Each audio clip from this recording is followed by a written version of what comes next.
less profitable, the first thing you should look to do, in my experience, is cut costs at the centre, because they are not the most important people in your network are the people who are serving the customers day to day, because they're generating the revenue.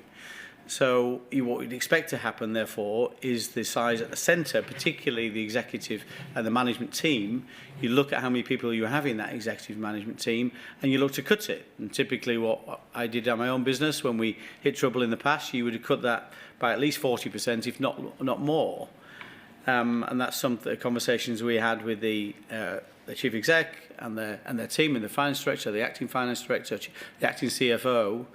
You know, how many people were at different salary levels within the organisation, and what was going to be the direction of travel in terms of reducing the costs of those people at the centre. There are other costs as well, and the plans to reduce costs of directly managed branches, for example, which are a significant cost, and to Post Office Limited, and that was something we discussed. But certainly focusing on the people, the management team at the centre and the executive team. I think 143 people and £100,000 or more, and you expect there to be a direction of travel in terms of reducing the numbers of people who earn that kind of money. Can we turn, please, to page 8 and paragraph 30 of your witness statement?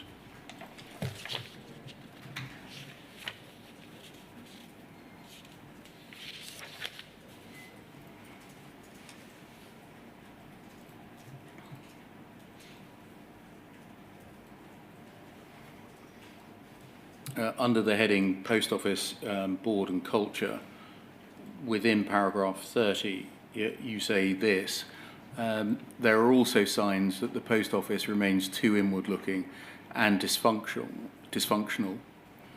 And then examples of being too inward-looking and dysfunctional you then give.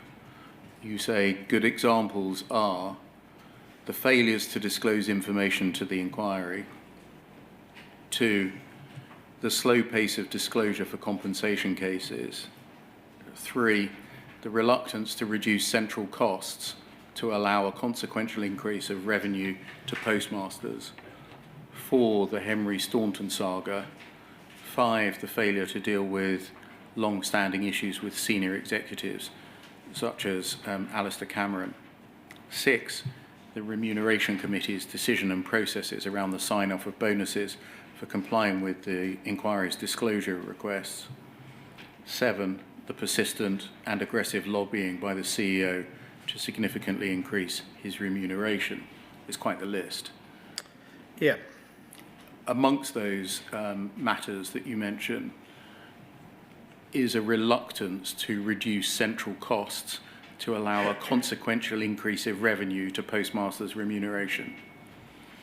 The way that's written, I take 2 things from it. Can you tell me whether I'm correct to do so? Firstly, that you drew a link between the reduction of central costs and the increase of revenue to postmasters. Well, inevitably there is. Was that the purpose of the reduction, in your mind, of central costs? Yes, of course. And then the second thing is there was a reluctance to do so by the Post Office. Absolutely. Who within the Post Office did you detect a reluctance in to reduce central costs? Well, the chief executive. I mean, the chief executive carries the can for everything, and it's not easy to be a chief executive, and it's not easy to be a chief executive of an organisation that had hit so much trouble. So I sympathise about the difficulties of running this organisation, but that I don't sympathise with doing things that were clearly needed to be done. And had Nick Reid come back to me and said, "No, you're wrong, Minister Kevin, what you want to call me, we need to keep those people for this, that and the other reason," then I would have listened to the argument, of course, but I never heard a compelling reason why that should not be the case. There was, as I understood it, acceptance that this should be an area where we'd look to save costs. That could mean then more money flowed into the postmasters themselves.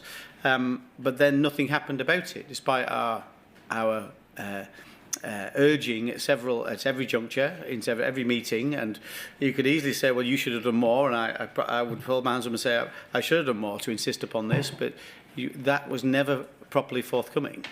And that, to me, is a failure of leadership. Can I look at those two things that I've taken from the sentence and that you've confirmed then? The first of them is the link between a reduction in central costs and increased remuneration for sub-postmasters, and that as an aim, by looking at poll 0044 7841.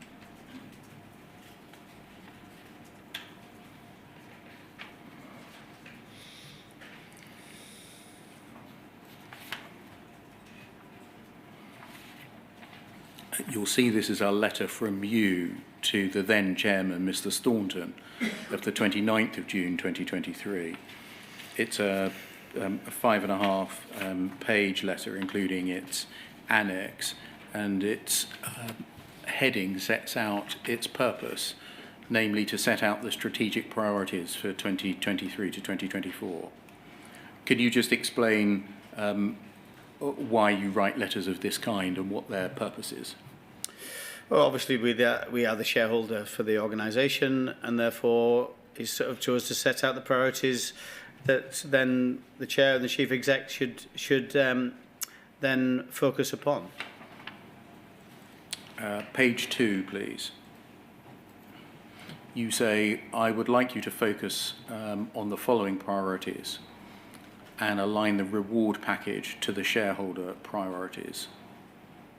So align the reward package to the shareholder priorities. What does that mean? Well, I would guess that's a case of the any bonuses that would be due to senior executives should reflect the priorities that's set by the shareholder. Okay. 1, effective financial management and performance, including management of legal costs to ensure medium-term viability.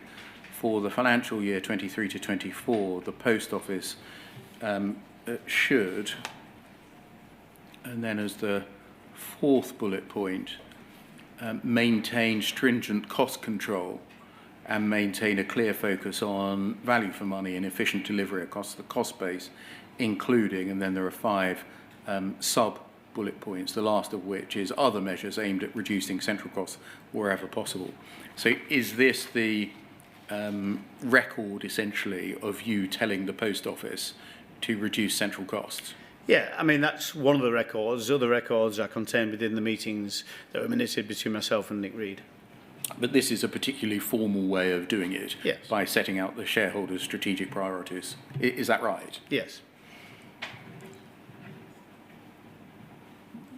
This says that the direction to reduce central costs has as its aim the medium-term viability of the Post Office. Yes? Yes. In the heading at the top. That's what it says, yeah. Rather than with a view to increasing postmaster remuneration. And in the letter, it doesn't set out as a strategic objective the need to increase postmaster remuneration, or that the Post Office should work towards that. Was that a strategic priority? Well, yes, it definitely was. It wasn't a case I was trying to do this to reduce the contribution by the taxpayer.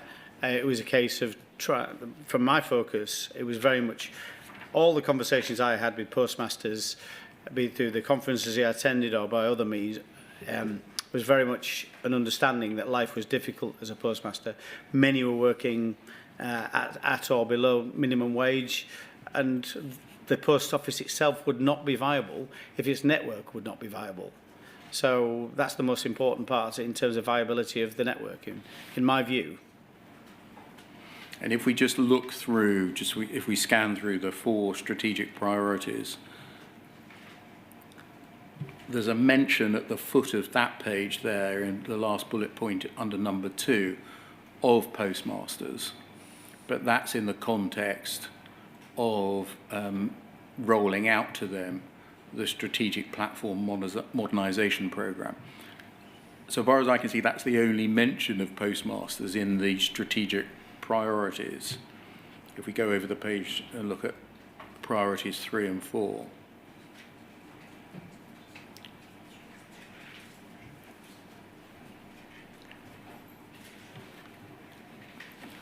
are you saying that it was to be taken as read that postmaster viability and as part of that remuneration increase was a strategic objective?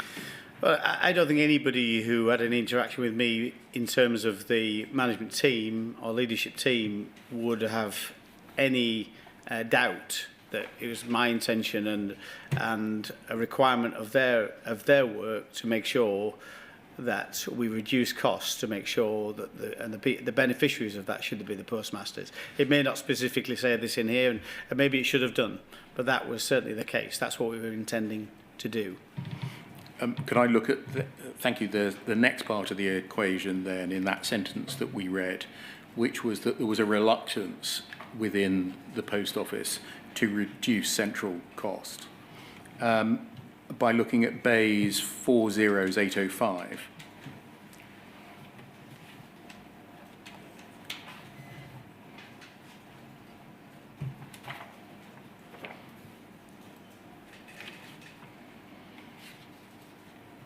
And I think this is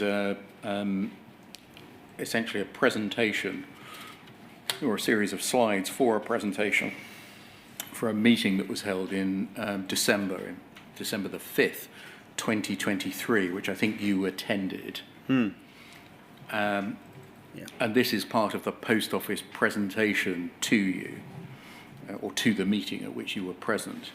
And it's, I think, annotated up the slide pack if we look, for example, at page 3.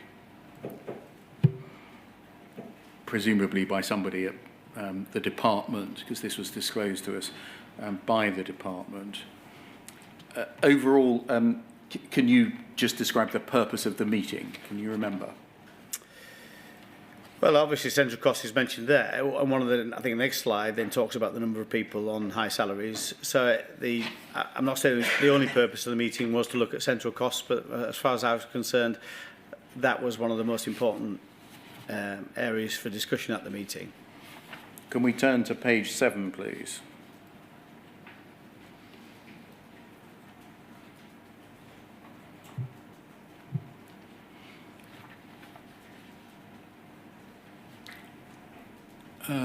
Further scope for self-help is possible, but this either involves trade-offs in the near term or it delivers benefits outside the 3-year plan. And this is the Post Office speaking, essentially. We have cost savings targets for the financial year 23 to 24. I think that's a reference back to the letter that we just looked at. And we'll have further targets for 24 to 25. And then, however, cash constraints limit what we can deliver in the near term. If the department was to do something, and noting the substance has been flat for 5 years, we would have to do something. We would have more funds to support cost-saving activity. We know our costs can and should be reduced, and we have a track record of taking costs out across our business over the last 10 years. But to have any material lasting impact, we need access to funding. With limited capacity, tight cash and uncertain future funding, working up detailed cost saving plans is speculative and high risks. Plans developed today can only be implemented today. Is this, was this Post Office saying to you that cash constraints limited how far the Post Office could cut its central costs further than it was already doing without government support?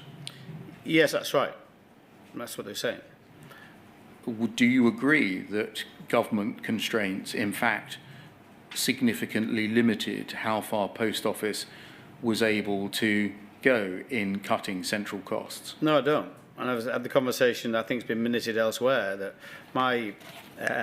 whenever we discuss this, there are things like directly managed branches, for example, redundancies at the centre. All these things cost money. In the short term, there's a short-term impact when you make these decisions. I completely understand that.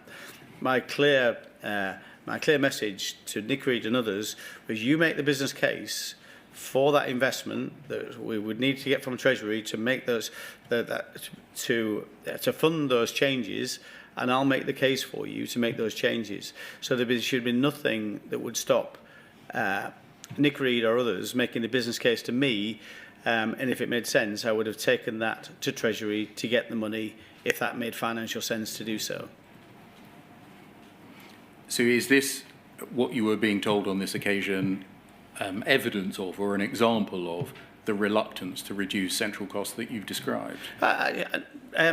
Well, it was one of the barriers that might put us in the way. The response I always get to that is, fine, okay, we'll come back with a business plan to do that. I never got that business plan back. So there was never a clear argument made to me to say, okay, you put X amount of money in here, we can deliver that, we can bring that money back to you in savings, or in terms of how that may work over a period of time. And so that was never the case. That it was never the case that case was made. I've heard this a lot from a business perspective, how that you need people at the centre to do all the work at the outside, and even though the outside is getting smaller, and clearly in many ways the branch network is getting smaller because some of those branches are not physical branches anymore, they're drop and collects and other things, yet the centre remains the same size. And to me that's wrong, that's a wrong emphasis. The first thing you should do is look to reduce costs at the centre, but it's not uncommon that the management team at the centre don't want to do that because there are lots of people they work with on a daily basis. So it's a difficult thing to make redundancies. I've been through it. It is heartbreaking. You are letting people go you've worked with for a long time, but that doesn't mean that's not the right decision to make. And but the difficulty here was it just did not move forward at the pace it should have done. You tell us in your witness statement that the solution is good leadership. Nothing can replace that. That's paragraph 48. Yes, I said that. Would you accept that as the government minister for this 18-month period, you had a role in the leadership of the Post Office? Yeah, of course. And you could easily make the argument, I failed, I should have pushed harder. I will hold my hands up to that effect. The thing is, you can't do it for them. The chief exec there for a reason paid a lot of money to do that job. The chair the same. And the other members of the management team, you can see how many people in this organisation. There are 43 people, I think, in the organisation paid more than £150,000 a year. So you'd expect those people to be competent at delivering on priorities set by the shareholder. You say this of Mr. Staunton, if we turn it up, please. It's page 9 in your witness statement.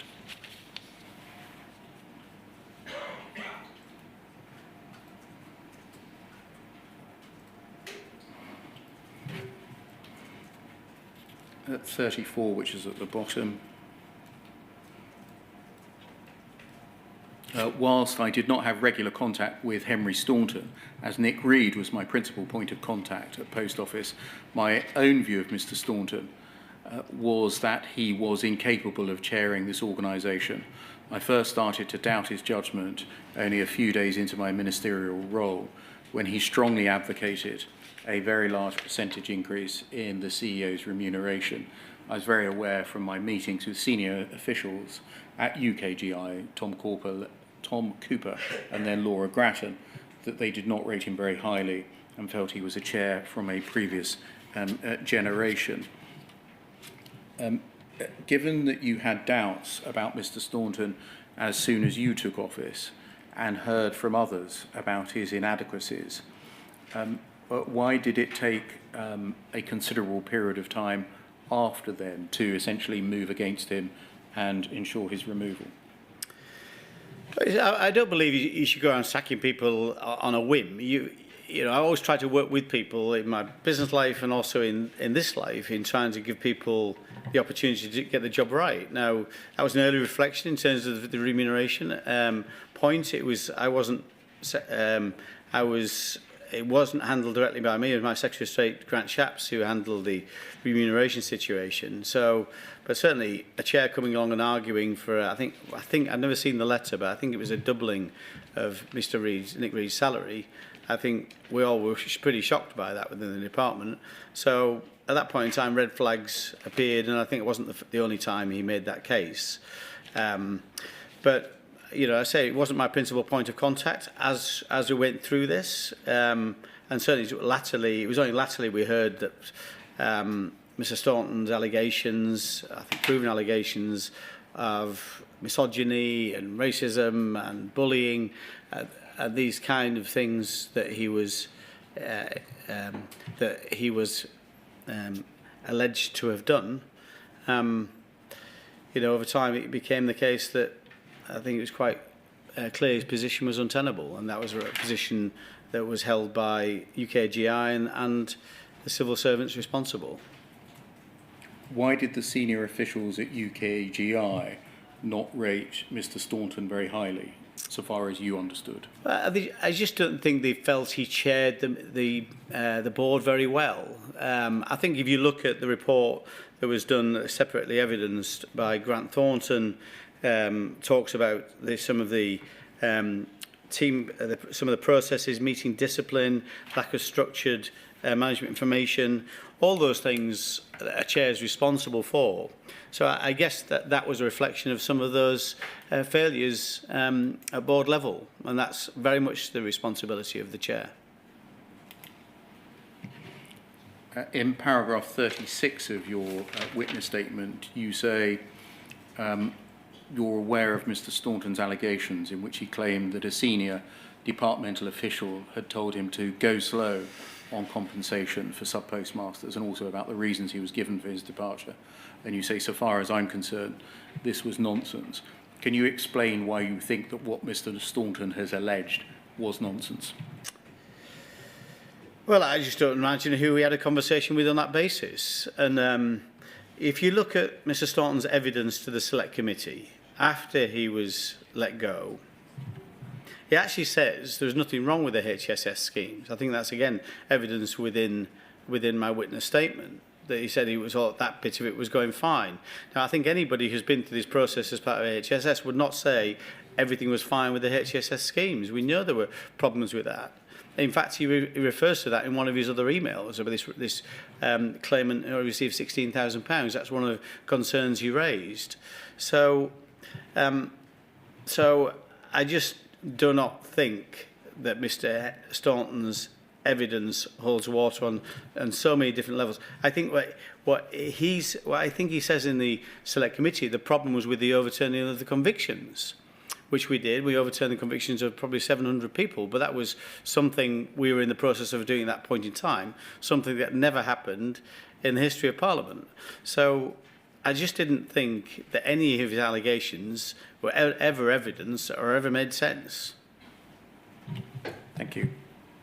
Can I turn to Mr. Reid? You tell us in your witness statement that the Post Office was your number one priority as Minister, that you spent at least 25% of your overall time and at many periods a much higher percentage focused on the Post Office, and that Mr. Reid was your principal point of contact at the Post Office.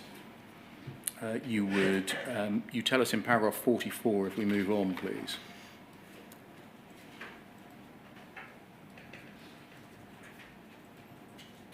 Thank you. As time went on, I formed the view that Nick Reid was unable to lead the organisation as it needed to be led.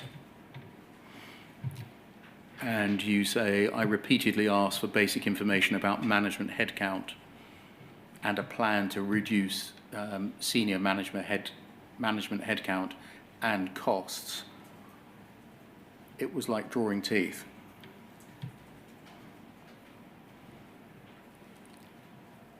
What information are you referring to? Basic information? Well, you saw, I think, earlier on, it's in evidence in the pack, if it wasn't shown on the screen, the numbers of people earning more than £100,000. You'd expect, quite simply, the situation today, and this is what I set out at various meetings we had, how did you think those numbers, what the direction of travel of those numbers in a year's time? In 3 years' time, you expect that direction of travel to be significant in terms of reduction of cost. It's quite simple. You'd expect a chief exec to deliver that from one board meeting to the next, so within a month, and that never happened. You tell us in paragraph 46 that you work constructively with Mr. Reid, you would meet and talk. You thought it might give him a decent chance to see through the reform of post office's culture, but my view was that the guy was being paid lots whilst not doing a very good job. And on the other hand, sub-postmasters were struggling to break even at best.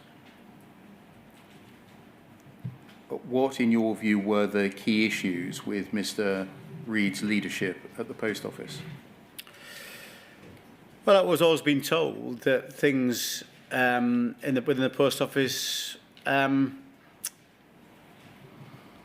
Nick Reid was having problems doing and motivating the team. I think I was told by Lorna at UKGI that the team needed motivated. We need to bring somebody else in to motivate the team, the leadership team. Well, that's the job of the CEO, quite clearly. Reducing central costs, the disclosure of information, to the inquiry and to make sure that information was disclosed to cases. I think there was at one point a server was discovered, or two servers were discovered that carried lots of information that hadn't been disclosed to the inquiry.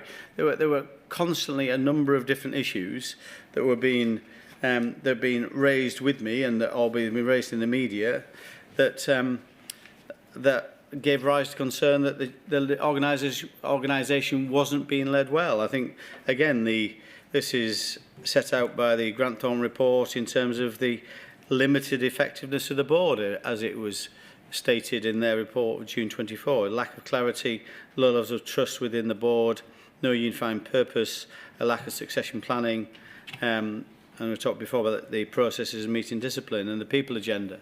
So it was quite clear that the organisation was not being run as well as it should. As I said before, it was a difficult organisation to run, hugely in the public spotlight because of all what's happened to it. So I'm not saying this job was easy, but I think there were some fundamental failings and shortcomings amongst the leadership that meant it hasn't moved forward at the pace it should have done. Paragraph 45, which is above the one highlighted, you say Nick Reid's pay as CEO was always a running theme. I'm not going to explore that with you. But later in the paragraph at the end, you say it was generally thought that Nick Reid was always on flight watch, even before this. First of all, can you explain, so that I understand, what you mean by he was always on flight watch? Yeah, I think Henry Staunton had referred to this, and so had my officials at times, that he may leave if he wasn't given more pay. So not just that. That's not the only thing that Nick might consider is a reason to leave. He was massive under pressure, and I think anybody running that organisation would have been. So I understand this was not an easy gig, but I think principally it meant he'd leave if we weren't careful. My response always to that was, well, if that's the case, that's the case, and we'll find somebody else to lead the organisation if he decides to leave. You tell us later in your witness statement that, quote, my own view was that we should not be moved by the threats to leave. If he wanted to leave, he should leave. Is that right? That's right. Can we look, please, at poll 0044-8706?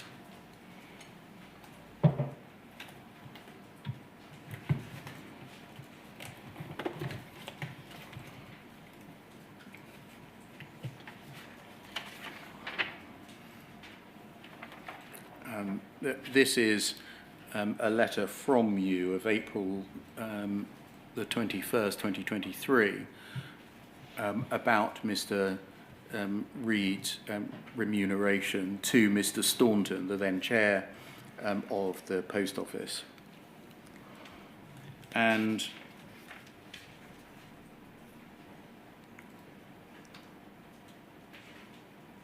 you say in the second paragraph, the government continues to be grateful for Nick Reid's work in leading Post Office.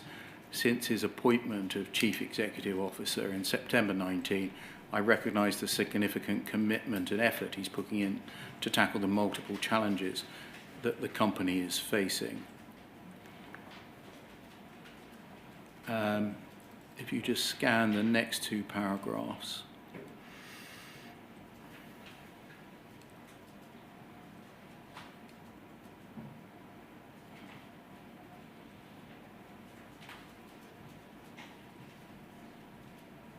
And then the large paragraph at the foot of the page.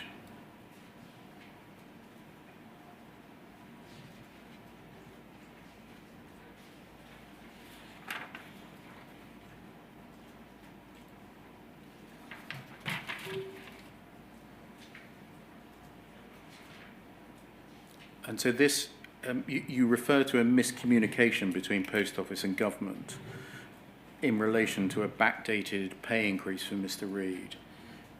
You say that you were content to approve it and that you recognise the significant commitment and effort he's putting in to tackle multiple challenges. Can you help us? Why did you approve the backdated pay increase if Mr. Reid wasn't, as you say now, doing a very good job? Well, this is fairly early on, don't forget. I mean, I think I was moved from the machinery government changes, I think came into effect in February of that year.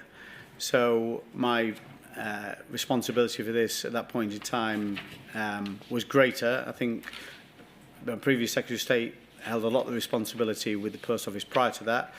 My new Secretary of State, Camille Badenoch, had been very happy to lead me more to it since then. As a general principle, I'll work with anybody until I'm ready to not work with that person. So it's not the case of, at this point in time, we were trying to bring about Nick Reid's departure. It was the fact if he was ready to go, he should go. But we won't say at this point in time we should, you know, it's something we were actively trying to do in trying to get rid of Nick Reid. So in that being the case, we would try and work with him on a basis of a constructive relationship. Nick Reid at this point hadn't had an increase in pay, I think it says in the letter, in 2019. And there was this confusion about when this pay rise was made, and you know, this is a context of some much larger pay rises that Nick Reid and the chair was pushing for. It seemed a reasonable thing to pay this relatively modest increase in his pay at this point in time on the basis he hadn't had a pay rise for 4 years. Mr. Hollinrake, thank you very much. Those are the questions that I ask of you. Thank you very much for answering them. There will be some questions from the core participant representatives. Sorry. There'll be some questions from the core participant representatives, taking us up to about 12:30. So I think we start with Ms. Page. We've got questions from Mr. Steele as well, and one from Ms. Watt on behalf of the NFSB. Mr. Hollinrake, hello. Hello. I want to ask some questions about the £600,000 offer which was made to those whose prosecutions were held to be an affront to the public conscience. In January of this year, Mr. Ricaldin from the Post Office's compensation schemes had an exchange with the Department for Business and Trade. He started it off with Carl Creswell and Rob Brightwell. They remained copied in throughout the exchange, but the responses came from Beth White. And if I can just summarise what he says in his emails, his argument was that the £600,000 was effectively a flaw in the sense that everyone in the overturned conviction schemes would be entitled to it, and therefore it should be paid to everyone straight away. His point was that those who were able to show that they were entitled to more could treat it as an interim payment, and for everybody else it would just be a full and final payment, but paid out straight away. And his argument was also that paying it out to everyone straight away in that fashion would get compensation flowing quickly, because everyone's entitled to it, everyone might as well have it. Those who still have more to claim thereafter can do so in the time that takes. Do you see his point? I do. Well, the response that he received was as follows. I think we will have time to bring it up, so I'll ask for it to be brought up. It's Bayes 400738.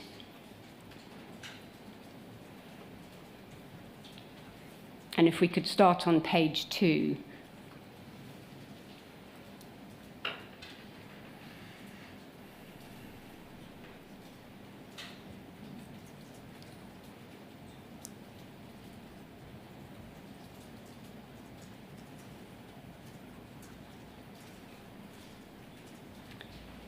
If we could zip down to page 2, thank you.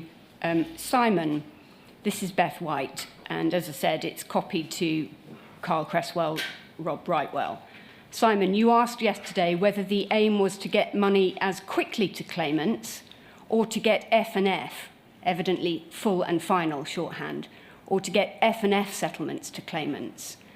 Our focus is on achieving the latter.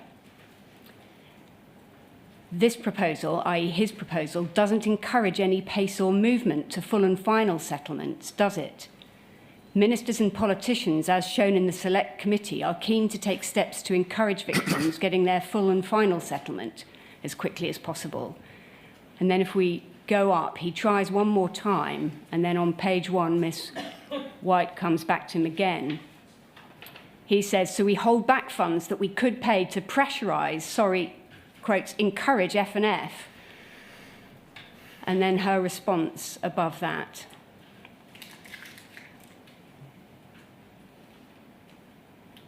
And if I pick it up from the second sentence, you asked yesterday whether you should focus on maximising payments or maximising settlements yesterday. We were very clear that we would like you to focus on ensuring that claimants are able to settle their claims as quickly as possible, as this is what ministers and other politicians are keen to achieve. Neither Mr. Creswell nor Mr. Brightwell stepped in to contradict that. Was the Department for Business and Trade right to say that ministers wanted to effect full and final settlements ahead of getting payments out of the door? So just answer that question again. Well, these responses are saying very plainly, we don't want you to maximise getting payments out the door. We want you to maximise getting full and final settlements. That's right. What we're aiming for. Okay. No, that we wanted both. Will you go back to the original point that Beth made? Yes. Where you said 2. in that first sentence. You asked. Okay. Yes, that's right. So you asked whether the aim was to get money as quickly to claimants or to get full and final settlements to claimants. She says the focus is the latter. I say the focus is on both.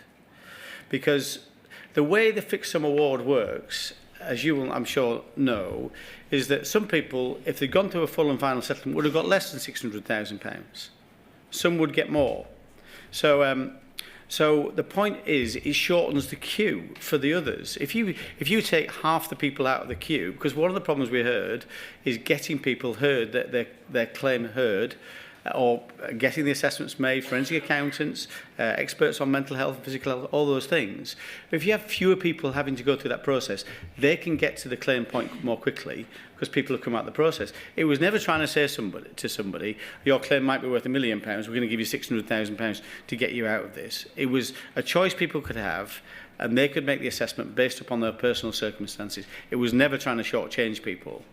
Well, let's have a look at how it panned out as far as Mr. Ricaldon was concerned. In the inquiry on Monday, he said this: I was extremely uncomfortable with that, and I think I'm making my point, articulating of what is the right thing to do, because I didn't want to delay. It seemed to me I was getting an implication to delay redress in order to hold out for full and final settlement. There's an offer there. I want to pay the offer amount, i.e. the £600,000. Then I don't want to feel restricted about not paying that out because I'm only going to pay out if it's a full and final settlement. But they made it clear, absolutely crystal clear, no, Simon, the objective is there, black and white, full and final settlement. So I then had to issue instructions internally to say that those potential interim payments, the government will not approve them now. And they didn't approve them, because they were holding out for full and final settlement. he's wrong. And if he'd come to me and expressed those views, I'd have explained to him why he's right. I'd have listened to him. We had this very similar conversation with the Horizon Compensation Advisory Board.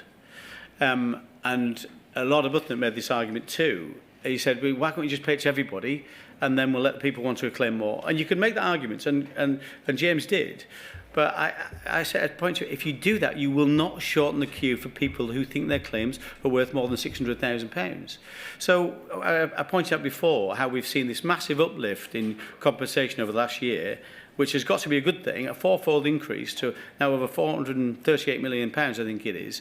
A lot of that is through the fixed sum awards. I think of the latest scheme, of the GLO scheme, of the 306 claims submitted so far, 96% have received offers, 295, 228 have agreed offers, I think 66% of claims through the fixed sum awards. Again, in terms of the new Horizon Convictions Redress scheme, 36 claims have been submitted, 36 offers have been made and paid. So we're seeing much more rapid compensation through this mechanism. That does not stop people going for the full assessment. And if you complete a full claim, which you can do more quickly now because you can get access to the reports now for the forensic accountants and the other advisors you need, as soon as you've submitted that claim, then you get £450,000 as an interim payment. Why not 600? Well, 600. Well, it was actually £450,000 as recommended by Sir Gary Hickinbottom as the payment we should make. I can't remember why we said not £600,000 at that time. I guess it because it might the claim might not stack up at £600,000. Is it not because it's putting pressure on people to accept the full sum of £600,000? That was never the intention. It might not have been the intention. Can you not see that that's the effect? Well, if I'm very happy to hear from you or anybody else in this room or anybody else outside this room about ways to accelerate compensation to individuals. We felt this was the best way. I'm very happy to have a conversation with you at a later stage why you think, how we think we might do this in a better way, and the advisory board would do that too. But we accepted virtually every recommendation made by the advisory board. Our intention was always to try and expedite claims, full and final settlement or full assessment claim on the fixed sum award, whichever people would prefer. But this was the message that your department sent to the post office. You asked yesterday whether the aim was to get money as quickly to claimants or to get F&F settlements to claimants. Our focus is on achieving the latter. Well, that's not true. And I never had a conversation with Beth about that. If she'd asked me how to explain it to her, but definitely myself and Carl Creswell and Rob Brightwell and the Horizon Compensation Advisory Board were all completely on the same page as this is the right way to do it. One more issue, if I may, Mr. Hollinrake. It's about Herbert Smith Freehills. Now, in January of this year, Post Office told you that HSF were to be phased out. In March of this year, in another meeting, I can give the reference because this is not one that's come up before, we don't need to look at it, Bayes 400754, you were told again that the Post Office were looking at alternative providers. Back in July of 2020, in the email that you wrote as chair of the APPG, which we've already looked at, you said on page 2, I'm also very concerned at the involvement of Herbert Smith Freehills, who I understand are advising on the design and implementation of the historic shortfall scheme. The mere fact that HSF acted on behalf of the Post Office in the legal action with the responsibility to minimise losses should prohibit them from taking any role in a compensation scheme. And of course, you were also aware, and you said in that email, of their involvement in the compensation scheme for small businesses after the banking scandals. And the question marks over their role in that case as well. It was an obvious problem, wasn't it, having Herbert Smith Freehills involved in the compensation schemes? And yet here they were 4 years on, and you were still having warm words about them being phased out, alternative providers. Do you regret not doing more to make sure that they were properly exercised from all the compensation schemes? Yes, absolutely. I mean, you know, I'm sure some very good people in Herbert Smith Freehills. I'm not criticising everybody who works in that organisation, and I'm not saying they weren't trying to do the right thing, but perception is reality. I mean, I think there's a certain part of, as has been said earlier, within this inquiry and by the chair, that we are where we find ourselves, and what's the best way from getting here to there.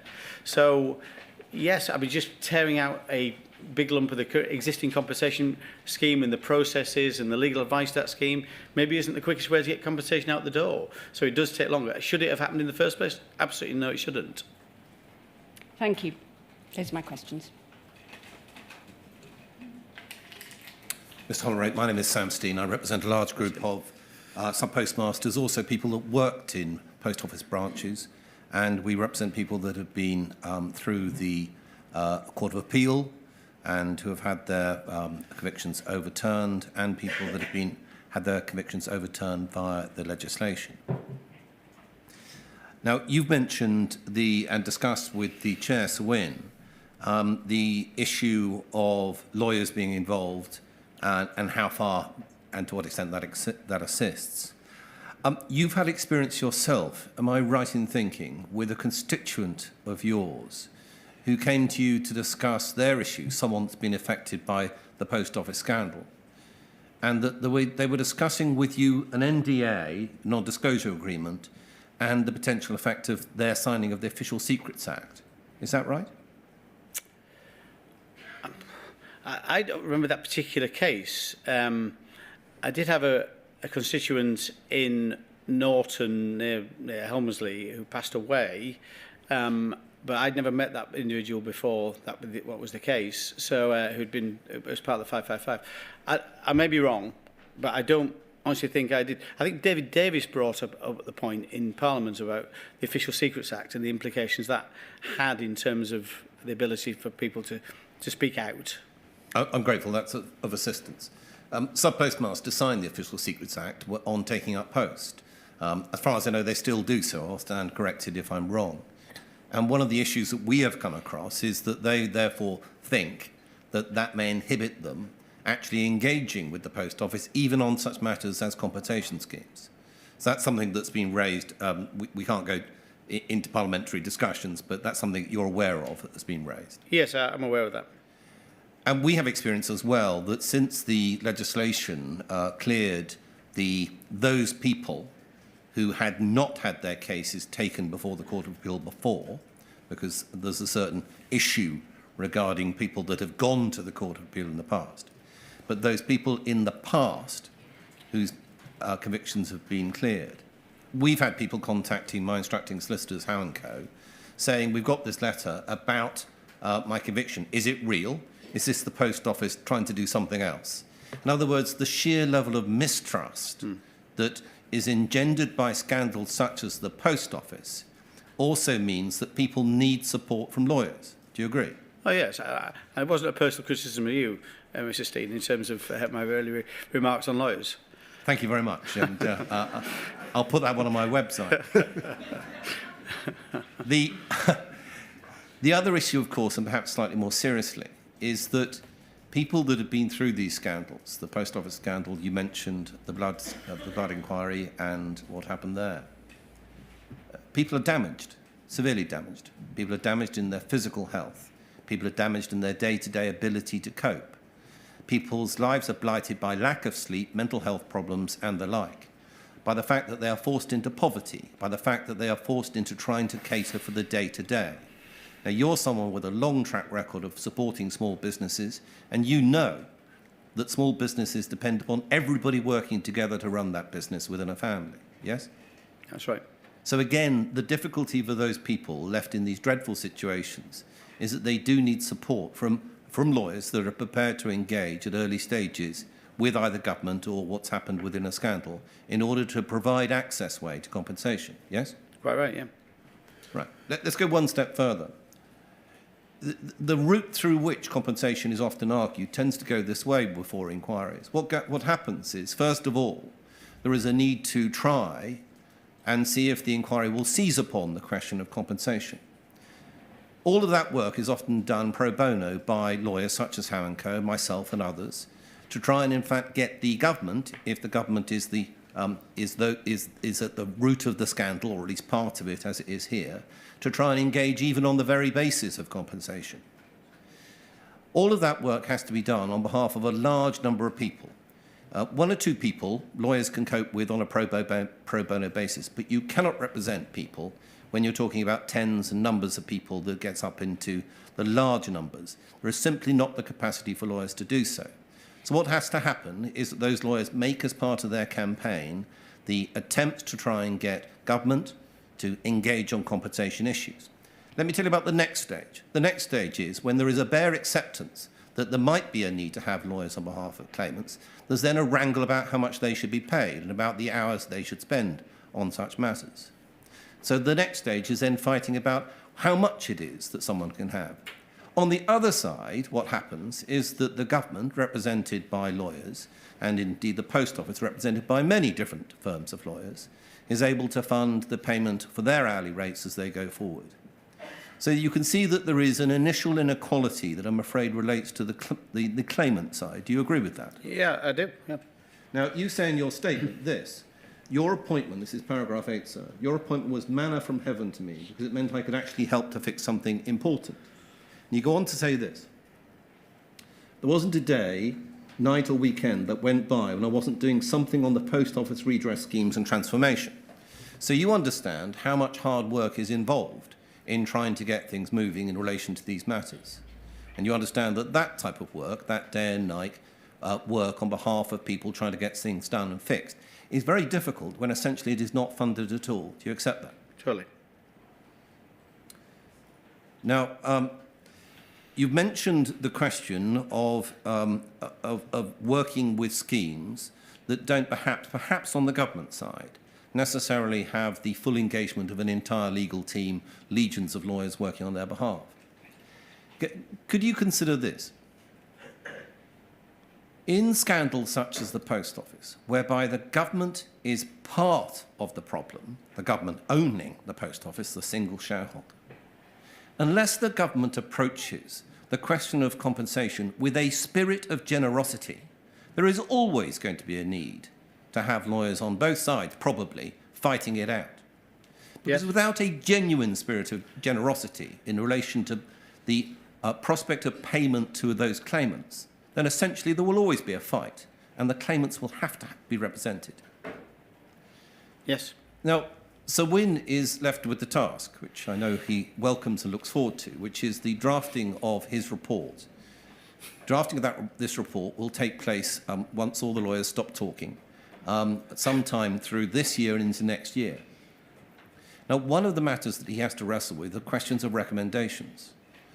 We've had by now two other reports that touch upon how do recommendations get implemented. The Grenville report and the Blood Inquiry report have both recommended that a committee of Parliament, probably a select committee, continues to oversee recommendations made by inquiries.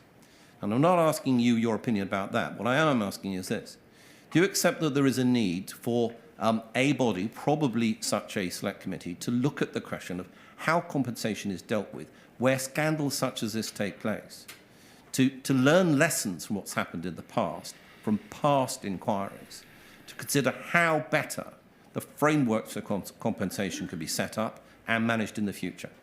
Yes, I totally agree with that. And we tried to kind of replicate that in a perhaps a less formal way with the Horizon Compensation Advisory Board. I wasn't seeking to criticise lawyers, the actual lawyers on either side of the process, actually. And, you know, we would never be here if it hadn't been for lawyers. This never would have come to light. And I fully understand that this is all done, as you say, on a pro bono basis. And as I say in my statement, this came to light because of Paul Marshall, and who was supported by Flora and lots of other people who did a fantastic job on a pro bono basis to bring this to light. So, I mean, in many ways, you're the heroes of the hour in terms of making sure this came to light. I'm not just trying to be nice to you because you're asking me difficult questions. But my point is really not that you shouldn't have lawyers on either side. In fact, you should have somebody in the middle. That's really my point. And I think this is what the National Audit Office has said.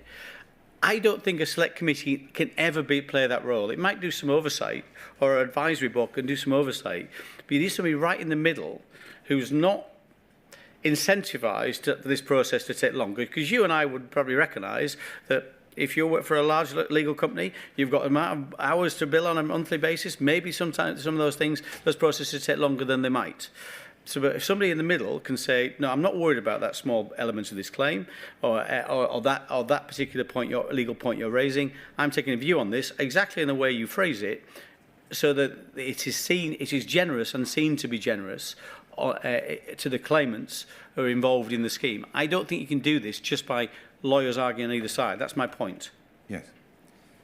What I'm terming the spirit of generosity really must come about because it is in situations such as the post office scandal, whereby at the heart of it there is a recognition that harm is being caused. That's the starting point for this inquiry.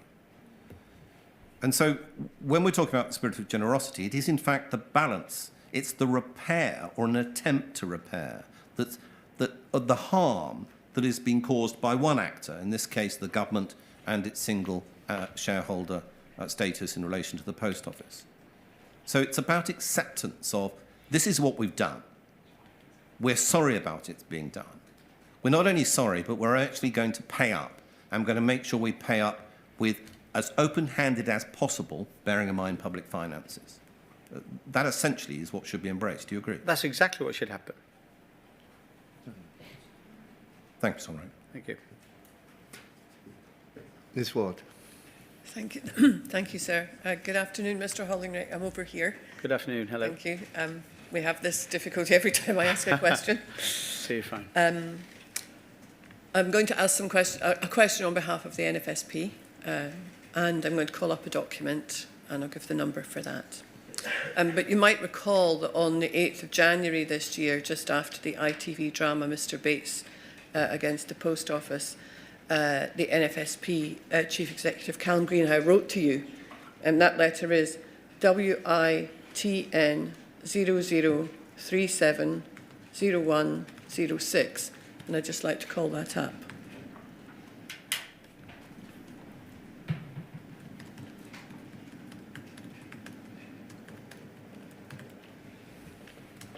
And if we scroll to page 2, and it's about halfway down the page, the paragraph that begins, postmasters are justly and rightly highlighting their concerns over the robustness of Horizon today, with the NFSP repeatedly calling for the system to be externally audited to ensure that nearly 5 years after Justice Fraser's Horizon Issues ruling, that the system is robust. Everyone, whether postmaster, assistant or Crown Office employee of the Post Office, still use Horizon today, and collectively we have to have confidence that the system works as it should and does not have bugs, defects or errors that secretly affect branch office accounts. Government, as the sole shareholder, should be ensuring on behalf of the general public that this is the case. We take that document down.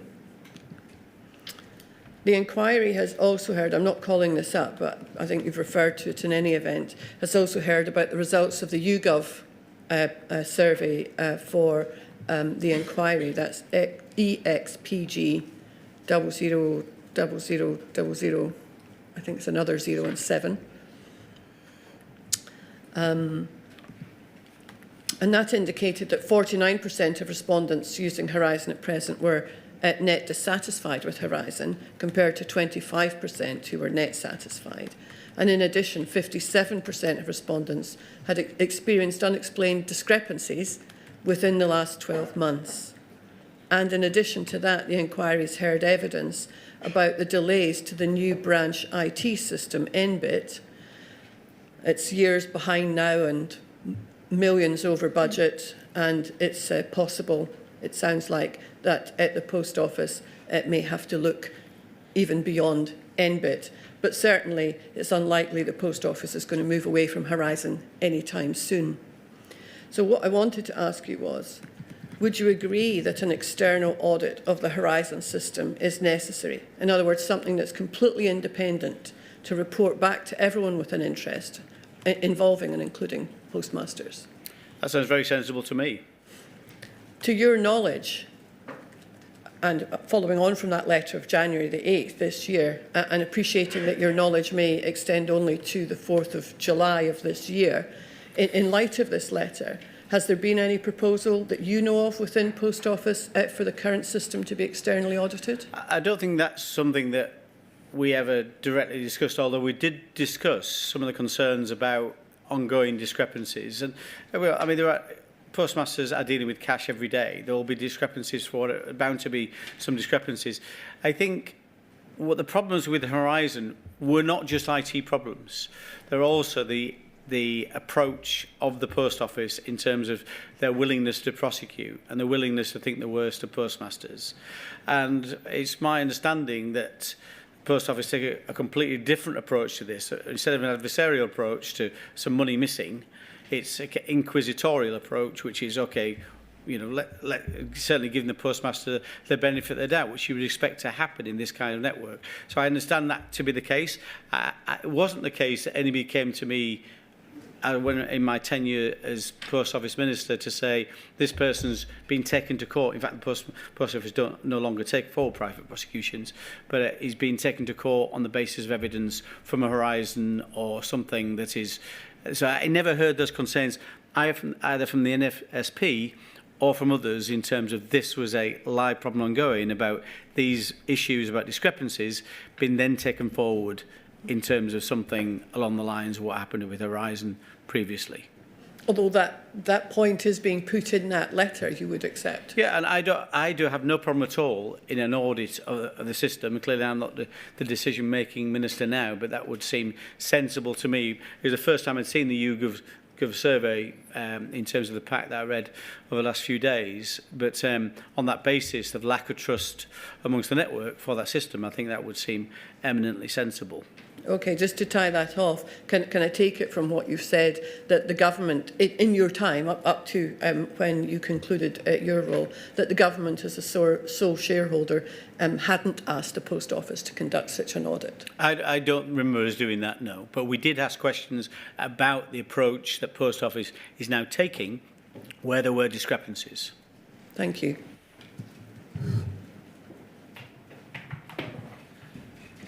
Can I detain you for 5 minutes? Yes, I think that's certainly. it, Mr. Hollinrake. It may be that I will need to form a judgment about the pros and the cons of the fixed offers that operate, all right? I'm not sure if I will need to do that, but just in case I do, since you were obviously very influential in their introduction, I'd like to get your view as to what are the pros and cons. Yeah, all right. I think I can identify as two pros: speeding up the payment of compensation. Yeah. Yep.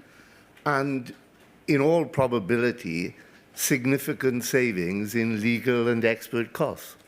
Yeah. Yep, that's true. Can you identify other cons for me? Sorry, other pros for me before we get to the cons? Well, as I said earlier, some people who would have got less than the fixed sum award will now get. Well, that might be thought to be a con. So let's come back to that in a moment. Well, no. Okay. Can we try and do it in Okay. that way? So we got speed of payment, and as I say, I can imagine that if you got an actuary on an accountant on it, they might be able to justify value for money in terms of saving in legal costs and all the rest of it.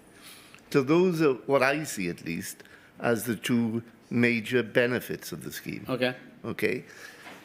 The cons actually relate to the recipient, because it's not a con for Wyn Williams if my true claim is worth £5,000, but I get £75,000. Oh. It's a windfall. Yeah, that's right. Yeah? But it's a con also, isn't it, for the public at large if that happens? I mean, the public at large pay more, you mean, in terms of the taxpayer? Yes. Well, and there's a point about the fairness as between claimants. Oh, you could definitely argue that some people would feel, well, you know, that person's getting more than they should, or the same as me. That person's only due £5,000, and I've got £75,000, and I was due that, and they've got the same as me. You could argue that. Yeah, and then the other part of that thinking process is that people who are shall we say, claiming 85 or 90,000 pounds, might well feel pressured into taking 75,000 pounds because they know that if they don't accept the 75 at a point in time, it's lost forever, as the current scheme currently operates. You could argue that. Well, I think I would argue it if I was a lawyer. I'd argue differently. I mean, I would say there is, of course, a case for that. So people might decide to take a view. And can I say, nobody's saying those people shouldn't have legal advice or other advice before they decide to take that. But the point I'm going to come to is this, that in normal litigation, okay, set aside cost consequences, if you, the government, make an offer in a case of £500,000, then, except in those very rare cases where you withdraw it completely, it's always available to be taken, right? In this scheme, if you don't accept the 75,000 or the 600,000 at a particular moment in time, that sum is lost forever and you're on risk of getting less. Is that fair to describe as a downside? Well, that would depend on the rules of the scheme. I'm not saying... Sure, so that's my last question to you. No, I don't say for a minute that if somebody decides to go down the full assessment route and then is only offered, let's say, £60,000 rather than the 75,000, would you give them the 75 anyway? I think you could I was argue being that a bit more generous to the post office or the government, and simply going to suggest that why is it you've got to make a once and for all choice at a moment in time, as opposed to being able to say, well, look, I've now gone down the full route, but I realise that I'm on risk, and so I want to draw back and take the 75,000. What's wrong with that? No, I don't think potentially there is anything wrong with that, and that could be a feature of a future scheme. And we had that discussion ourselves internally. Like I say, it was never the case. I don't care how much this compensation scheme costs. Of course, we've got to have an eye on public money, but what is fair is fair. So if it costs, it's now the envelope, I think, is 1.8 billion. I don't care if it costs 2 or 3 billion. I said this to James Arbuthnot and to the officials. It was never a case of trying to save money. It was always a case of trying to expedite and accelerate the amount of compensation that goes to individuals. We never try to shortchange anybody, and the scheme should never try to do that. All right. Well, armed with your views, I'll ask Mr. Creswell and your successor minister in due course what they think of that. All right. Very good. Thank you. Thanks very much, Mr. Hollinrake, for your assistance to this inquiry. Thank you. My pleasure. Thank you. Thank you. So can we break until 1:30, please? I've heard of truncated lunchtimes, but even by your standards, Mr. Beer, that was pushing it a bit. Yes, 1:30. 1:30, thank you. Yeah.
Thank you, sir. Mr. Blake.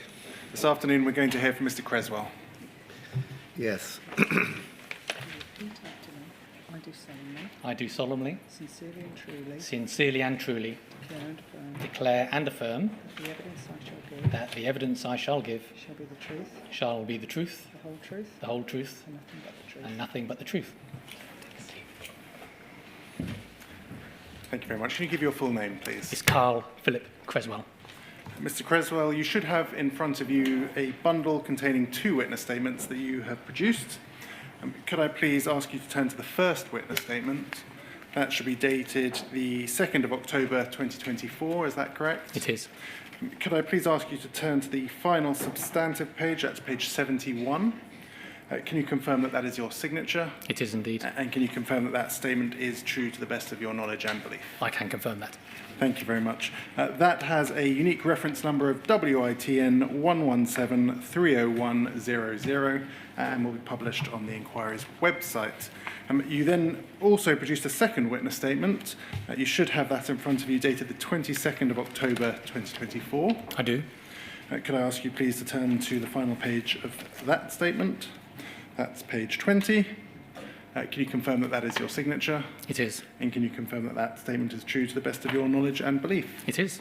Thank you very much. That witness statement has a unique reference number of WITN 117-30200 and will likewise be published on the inquiry's website. By way of background, you are a civil servant and have been since 1998, is that correct? Correct. You have a background in a variety of roles, including Director of Better Regulation, and you are also involved in, for example, the establishment of the Competition and Markets Authority. Correct. You are currently the Director of Post Office Policy and Engagement and Business Engagement, and you've been in that role since April 2019. That's right. Thank you very much. Mr. Creswell, I'm going to start by asking you just some general background about your department and your role within it. In your statement, you touch upon changes that took place just before you arrived, I think in 2018, to the department's role as vis-a-vis the UKGI. Can you assist us with that briefly? Of course. So you're right. In 2018, there was a step to move some more Parliament-facing functions out of UKGI into the core department. So that started with dealing with correspondence and parliamentary questions and that sort of Parliament-facing activity. In about March 2019, I was asked by Alex Chisholm, who was then the Permanent Secretary, to move into a newly created director role within the core department. And the intention of that was to create a strong policy team to sit alongside the UKGI team that was being run by Tom Cooper. And that was a broader function than just dealing with parliamentary questions and so on. It was much more about what are the government's policy responsibilities vis-a-vis the post office and also issues of funding and so on. And UKGI's role narrowed at that point to be more focused on the commercials around the business and appointments issues and remuneration and so on. I think you've said in your witness statement, it's effectively setting apart the policy direction from the corporate governance and the financial advice roles. That's correct. And there were various motivations for why that happened, which I could expand on if you were interested. If you could briefly, yes, please. Okay. So at the point at which I joined and I talked to both Alex Chisholm and then Kelly Tolhurst, it was clear that on the back of the Mr. Justice Fraser and now Lord Justice Fraser judgment, there were quite significant concerns at ministerial and PermSec level about whether we were providing adequate support to ministers on post office related issues. I think there was a bit of a loss of faith from Kelly Tolhurst in the support that she was getting from UKGI. And so my role was to carve out space for a new team, and I was given license to bring in more capacity in order for me to create that stronger team that would act as a bit of a counterpoint and a balance with UKGI. Is it easy to separate out those two distinct roles? I have found it to be so, but over that first year, towards December 19, we had to do some work through setting out, ultimately in a framework document, the relative responsibilities of the different parties. So the department, then BEIS, and the Post Office, and UKGI. There is an interaction between some of our responsibilities, but I think the delineation is fairly clear. So I know you will be hearing from Lorna Gratton. She and I work very closely together, but we don't overlap in our areas of responsibility. She is clear that I am the one who is responsible for supporting business cases that go to Treasury about the money that the company needs. I am clear that she supports the recruitment of chairs and CEOs and others to the company. In terms of briefing a minister, do you take sole responsibility for that, or do you both brief ministers? It depends upon the occasion and the topic. So I do see Gareth Thomas, my current minister, more frequently than Lorna, but Lorna does also come and join meetings on occasion with the minister, depending upon the topic.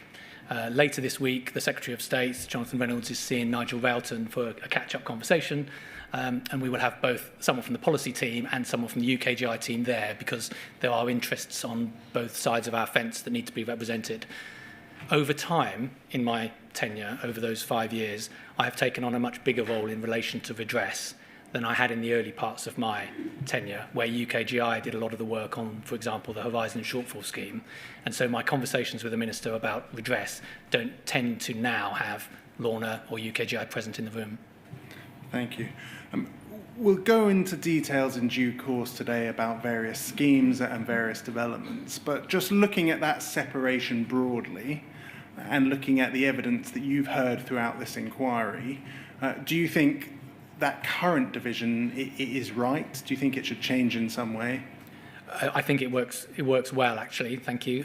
I think we have got a good relationship and a clear delineation of responsibilities. And obviously, I am not running the post office, and I'm not attending the post office board, and I'm therefore quite dependent upon UKGI's expert analysis on commercial issues, but also on the flow of information from the post office through Lorna and her team to me and to my team, because if that relationship didn't work, I would have a much less strong grip about the issues that were bothering the post office board, for example. So I say that by way of an example about what I think works well. I suppose in theory, if the relationship between the two teams or myself and Lorna didn't operate effectively, then that would be a challenge. But I think that would probably be inherent in any structure, since I don't think it would be sensible for me to sit on the post office board. That is Lorna's role as the shareholder representative. Thank you. In terms of the time that you spend on post office matters, you've said in your witness statement that you spend, I think, 80% of your time on those matters, and you have a few other matters outside of that role. That is correct as of now. In the past, though, over that 5-year period, I had a much wider set of responsibilities, including during the COVID period of 2020 to 2021, working with the retail, hospitality and wedding sectors, and other responsibilities that I had. But over a period of time, particularly as our role in redress has grown, with DBT running 2 of the compensation schemes, I've narrowed my brief to focus primarily on the post office. And in the coming months, actually, I expect to lose my business engagement responsibility and focus exclusively on post office issues. You've explained that you have 70 staff within your team. Is that because you're particularly busy dealing with redress matters? And will that stay the case, or will in due course that team wind down to some extent? So if you take a sort of a very long-term view, I would expect that team to reduce in size quite significantly, yes. But there is a lot of work still to do on redress, as no doubt we will go on to discuss. And when I joined in April 2019, I had 2 members of staff. So we're actually above 70 staff now as a result of recent recruitments. But since probably the end of last year, I've doubled the size of my team to respond to the need to legislate to overturn 900 convictions, to work with people affected by the capture system, to set up and then run the Horizon Convictions Redress Scheme, as well as then the GLO scheme. Thank you. I'm going to take you through the early months of your time at the department and focus on the group litigation. Could we please bring up onto screen UKGI 409785, please? This is an email chain from May 2019, so your first month really in the role. If we scroll over the page, please. If we could scroll down slightly. A note here is being drafted for the Minister, that's Kelly Tolhurst at that stage. You are sent an email by Tom Aldred, who's part of the UKGI team. That's right. We see here, I think it's a combination of his draft and also your changes to the draft in a slightly lighter text. Yes. I'll just read to you a few passages from there. He says as follows. He says, as discussed, Tom has shared a draft note to go to Kelly, which I've pasted below. What do you think? Jess has confirmed that she's happy to pass to Kelly as an email rather than a submission. And the draft is as follows. I gather you mentioned a couple of things to the team after the meeting with the post office yesterday, one being what happened at the board in relation to the legal advice. The other, that you're concerned about the company's approach to forecasting the potential size of liability. And under heading of litigation, it says, on the legal front, I think we've reached a sensible position with the post office changing its legal advisors and seeking a more conciliatory approach. Like you, I've been concerned about their approach. I wasn't happy with the meeting the company had with you and Alex last October. That was followed up by a very critical ruling from the judge a few months later, following when I spoke to Tim and Paula to say that I felt there needed to be a major change of approach. Our interaction to the legal team at the post office wasn't limited to the litigation. In general, we found their chief counsel wasn't easy to deal with, and I passed feedback to the management and Tim on various occasions. Things had come to a head after the common issues judgment when it became totally clear, I think to everyone on the board, that there needed to be a change of personnel. This led to Jane McLeod, chief counsel, leaving the company. In terms of the atmospherics when you first joined the team, what was the feeling towards the post office's approach to the litigation? So Kelly Tolhurst was very frustrated on a number of fronts, to be honest, when I first met her. She was very frustrated about what had happened. I think she felt embarrassed, as I think she probably said in her own evidence, about the outcome, because I think that Al Cameron and Tim Parker had been much more optimistic about the likely outcome for the trial, and I think she felt she was a relatively new minister, and I think she felt on her watch something awful had happened and she hadn't known that it was coming. She felt that the company was failing to give her information that she needed to fulfil her responsibilities as the minister. She also was very angry with Tom Cooper, which is part of the backdrop to this email and my advice back to him. And so she had lost confidence, I think, in the whole arrangement and setup. So within that, I think you're right, she was unhappy about the approach that was being taken by the post office and the sort of we are being sued rather than justice for postmasters approach that you could see evidenced, and I could see that myself from talking to the post office in my early days, talking to people like Mr. Cameron. And I think that left her feeling a bit vulnerable, but also trying to work out what should happen next. If we scroll up, please, we can see your response. You say, it's the bottom of page 1 into page 2. Thanks for sharing this with us. I've set out my thoughts below in the spirit of trying to help you land your message as well. For my own, the tone feels a bit defensive to me. So I've suggested some changes below. Kelly seemed to partly be sparking because she thought that she was hearing something different yesterday, decision by consensus, compared to what she heard during the recent phone call. Coup. Can you just assist us with what's meant there? Of course, yes. So I also worked with Kelly on other areas of responsibility, such as on the retail sector. So by this point, I'd already established what I thought was quite a good relationship with her. Tom Cooper was holding the role that Lorna Grattan is now holding, obviously, in UKGI. Sorry, if I could just pause you there. I think I'm getting in trouble with the stenographer. Is that too quickly? If it's possible, too quick? Speak slightly slower. That would be very helpful. What was happening here was I was trying to help Tom navigate through a tense situation with Kelly Tolhurst, where I had been discussing with her for a period of time, and so too had the Permanent Secretary, what changes were needed to respond to the Minister's concern about the Post Office. And this whole email chain occurred in a situation where Tom Aldred, who worked for Tom Cooper, and I had met Kelly, and Kelly had aired various concerns. Tom Cooper then returned, I think, from leave or absence of some kind, and wanted to go to Kelly and have a conversation with her because he had heard secondhand that Kelly was a bit frustrated.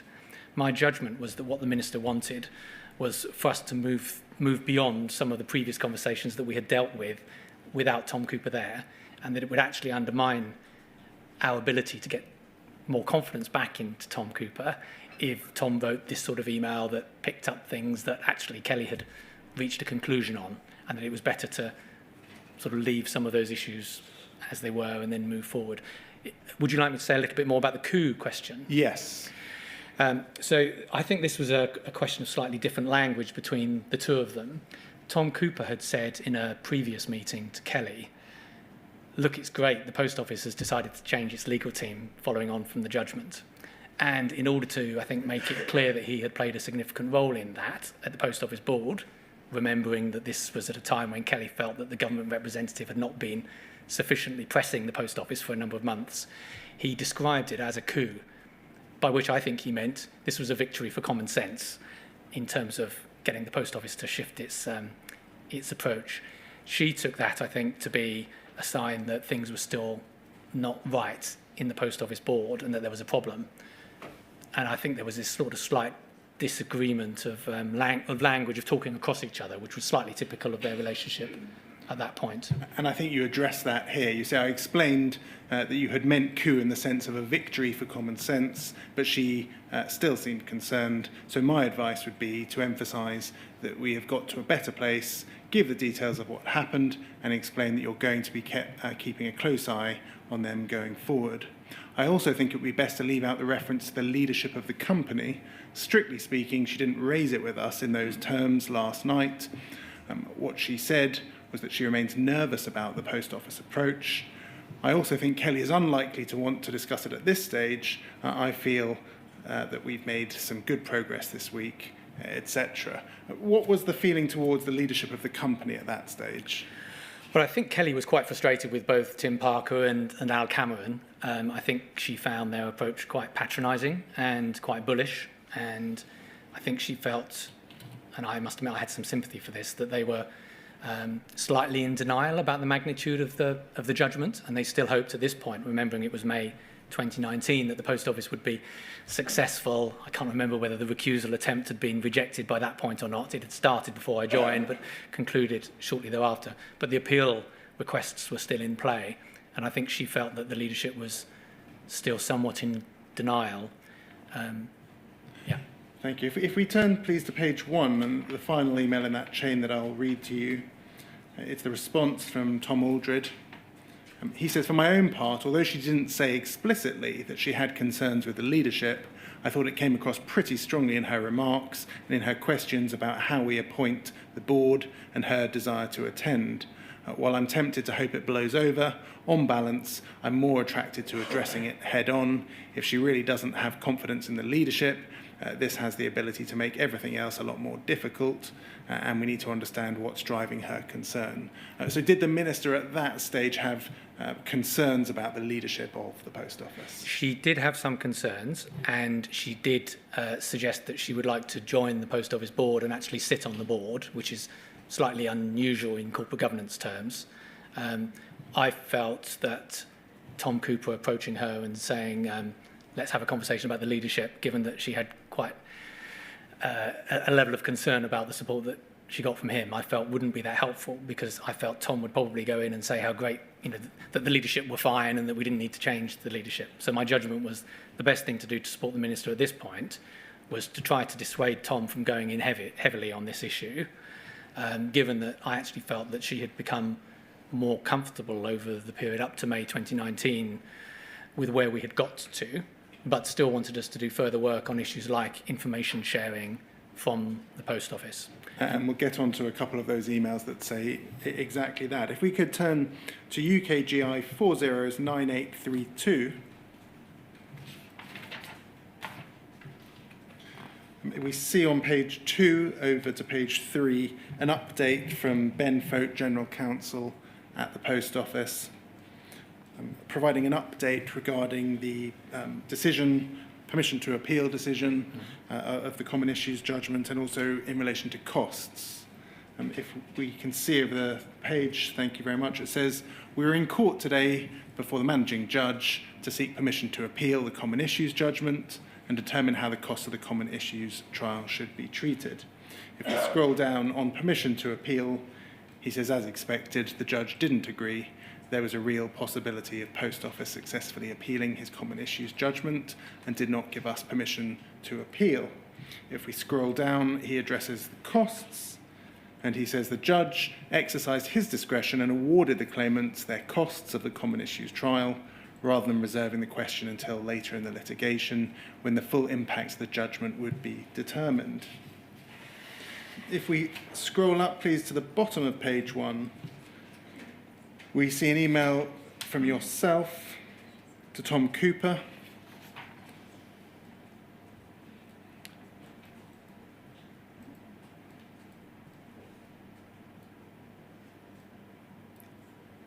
Thank you very much. You say, thanks very much for sharing this all so promptly. I suspect that this latest development will strengthen ministers' concerns about the Post Office's approach to litigation. So I'm trying to get around the scale of the implications. My reading of it is that the decision not to let them appeal and require going to the Court of Appeal is completely straightforward, and anything different would have been a surprise.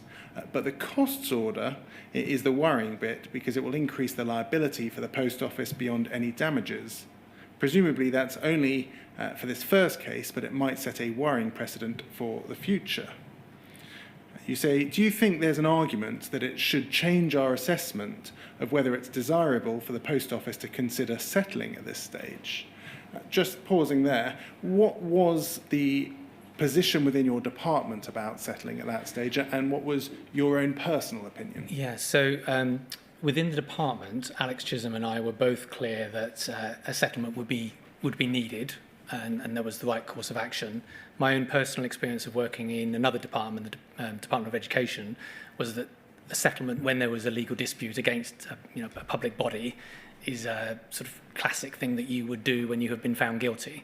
So we were all of that view. And to be fair, I think Tom Cooper was in that space as well.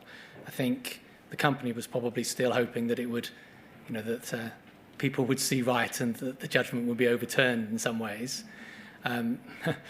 And my reading of the judgment was, and I wasn't and I'm not a legal expert, but the costs order was an indication that the Post Office was very unlikely to be successful in that course of action in trying to get the judgment overpeeled. So for me, this was a flashing warning light on the dashboard saying, no, there's no way that their optimism is going to work out. And you say that even though the new lawyers seem to be saying that the Post Office has a case, it feels to me like this is going to run and run and perhaps not end well, given what the judge has already said. If we scroll up, we can see the response from Mr. Cooper. Thank you. And he says, the judgment itself isn't a surprise. If the Court of Appeal turns it down, that would count as a real setback, probably the biggest so far by some margin. Were there real concerns at this stage about how the litigation was being run or continued to be run? There were a lot of concerns about how it had been run up until this point. I think prior to my arrival in post, Sir Alex Chisholm had taken some advice, or he'd read some of the advice about the strategy that was being taken by the company in seeking to appeal. I think there was a concern about the recusal, attempt, but that was again prior to my time.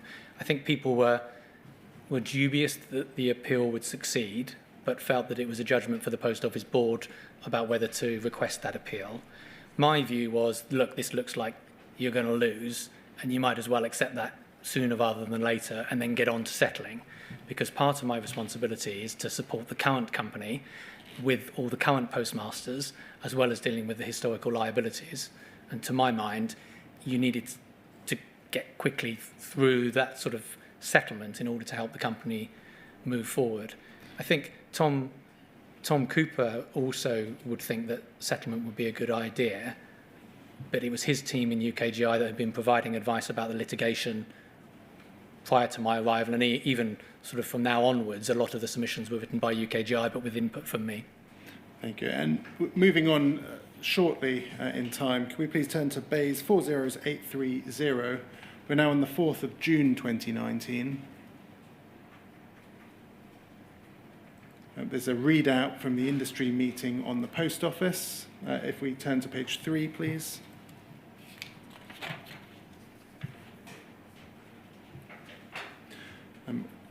Under the heading litigation, it says Secretary of State, backed up by Kelly, so that's the Minister, has serious concerns about the direction of travel of the litigation and the Post Office's handling of it. Reference the first judgment and particularly the recusal application as evidence of poor judgment of the board. Were the concerns as broad as the board itself rather than those two individuals who you've already mentioned? I wasn't present in this meeting, so I didn't actually hear that conversation. And I didn't actually meet the Secretary of State at that point to discuss it, Greg Clark, but I was talking to Kelly. And I think she was concerned about the board more widely, and I think that's why she wanted herself to join the board. It continues, Secretary of State gave a clear steer that he wanted the department to be on the side of the postmasters. He said it felt like there were shades of a windrush regarding the potential for a number of injustices to come out, and wants a strategy on how we can take this forward. He wants to resolve this quickly, given the damage it's doing to the reputation of the post office. Kelly reiterated her concerns about the effectiveness of the board and about the information shared with her. She pointed to the fact that the post office hadn't done any detailed work on the potential liabilities from the case as a concern. If we scroll down, we can see action the Secretary of State has asked for. He's asked for a Bayes strategy to ensure the litigation is settled quickly and put the department on the side of the postmasters, resolve the CEO pay issue so that we can recruit the best candidate, and consider how we deal with the ongoing management of the ministers have on board performance. Could we please turn to UKGI 30010212, please?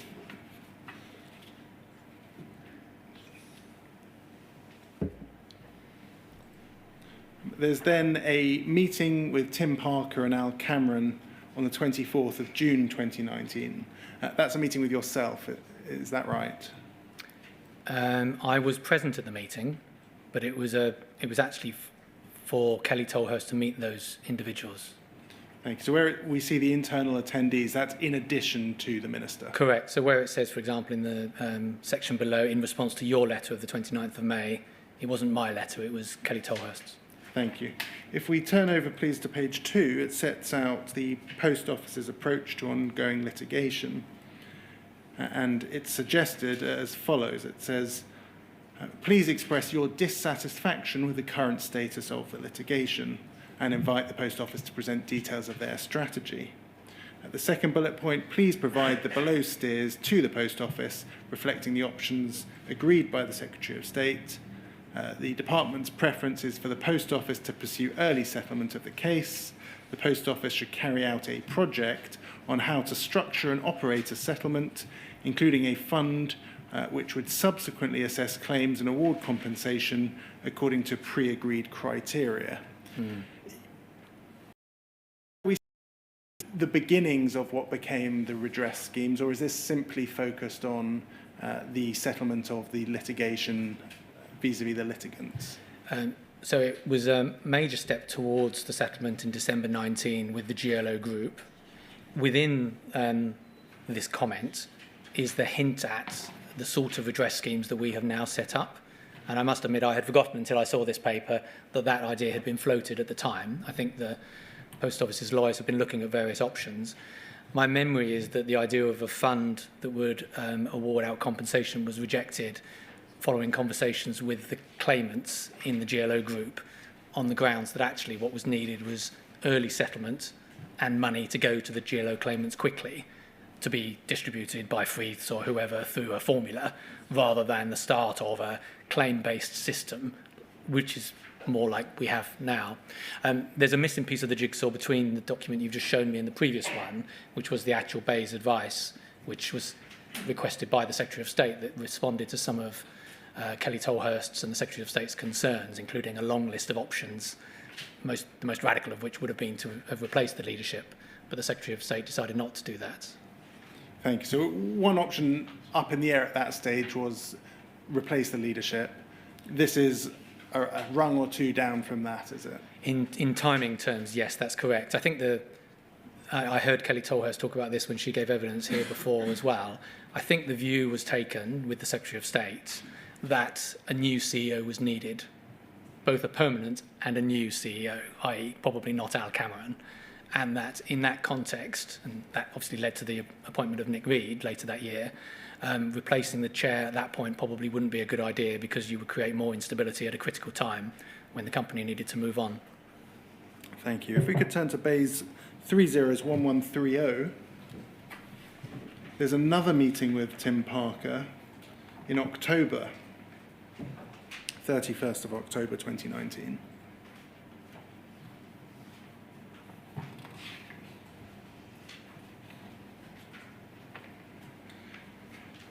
You attended that meeting, you're listed there as an attendee, is that correct?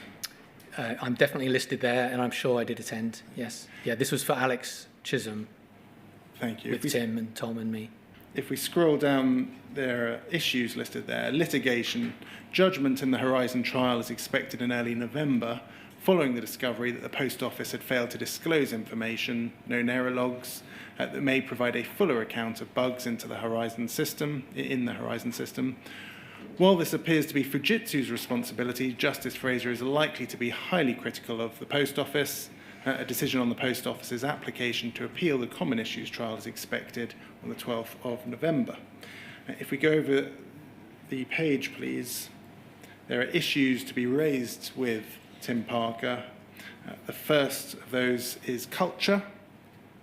Paul's culture needs to change, and as the shareholder, we expect the chair and board to be leading this. The leadership's decision on the litigation, such as the failed expensive recusal attempt and the proposal to pay bonuses in full, appeared tone-deaf and complacent.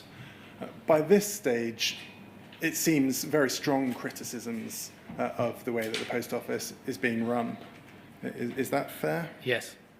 The bonuses incident over the summer, which again sits between some of the earlier documents and this one, caused great frustration for Alex Chisholm and others in the department, because it was a classic example of the company failing to acknowledge that they had harmed so many postmasters through the horrific scandal and were still trying to pay themselves large bonuses. Thank you. And it took Alex quite a lot of effort to persuade them not to pay those bonuses in full. One final document on the litigation, that's UKGI 3047866. We're now in April 2020, so we're now a year into your role in the department. I'd like to start on page 3, please. It's an email from Minister Scully's private office to yourself and others. Please find attached a letter from Tim Parker to the Minister regarding the Post Office's financial exposure resulting from the number of cases potentially being referred from the CCRC to the appeal courts. If we scroll up, we can see a response from yourself to the Permanent Secretary and others. And you say you should see the attached letter, which provides more detail on the additional past prosecutions the Post Office has identified. The letter includes an eye-watering maximum liability that they may be exposed to. Minister Scully is meeting the Post Office's leadership for the quarterly shareholder meeting tomorrow afternoon, and we are briefing him to express disappointment and put pressure on the Post Office to ask for more information ahead of our putting advice to ministers. Is the picture getting somewhat worse by this stage? Yes, and I think Sarah Munby touched on some of this in her evidence yesterday. I think we knew after the Lord Justice Fraser judgment that the Post Office had acted awfully. We didn't really realise, as much as probably we should have done until the Hamilton judgment, quite how badly the company had behaved. And even prior to that judgment, the advice we were getting was that they might not lose on both limbs of the of the case. And so the sort of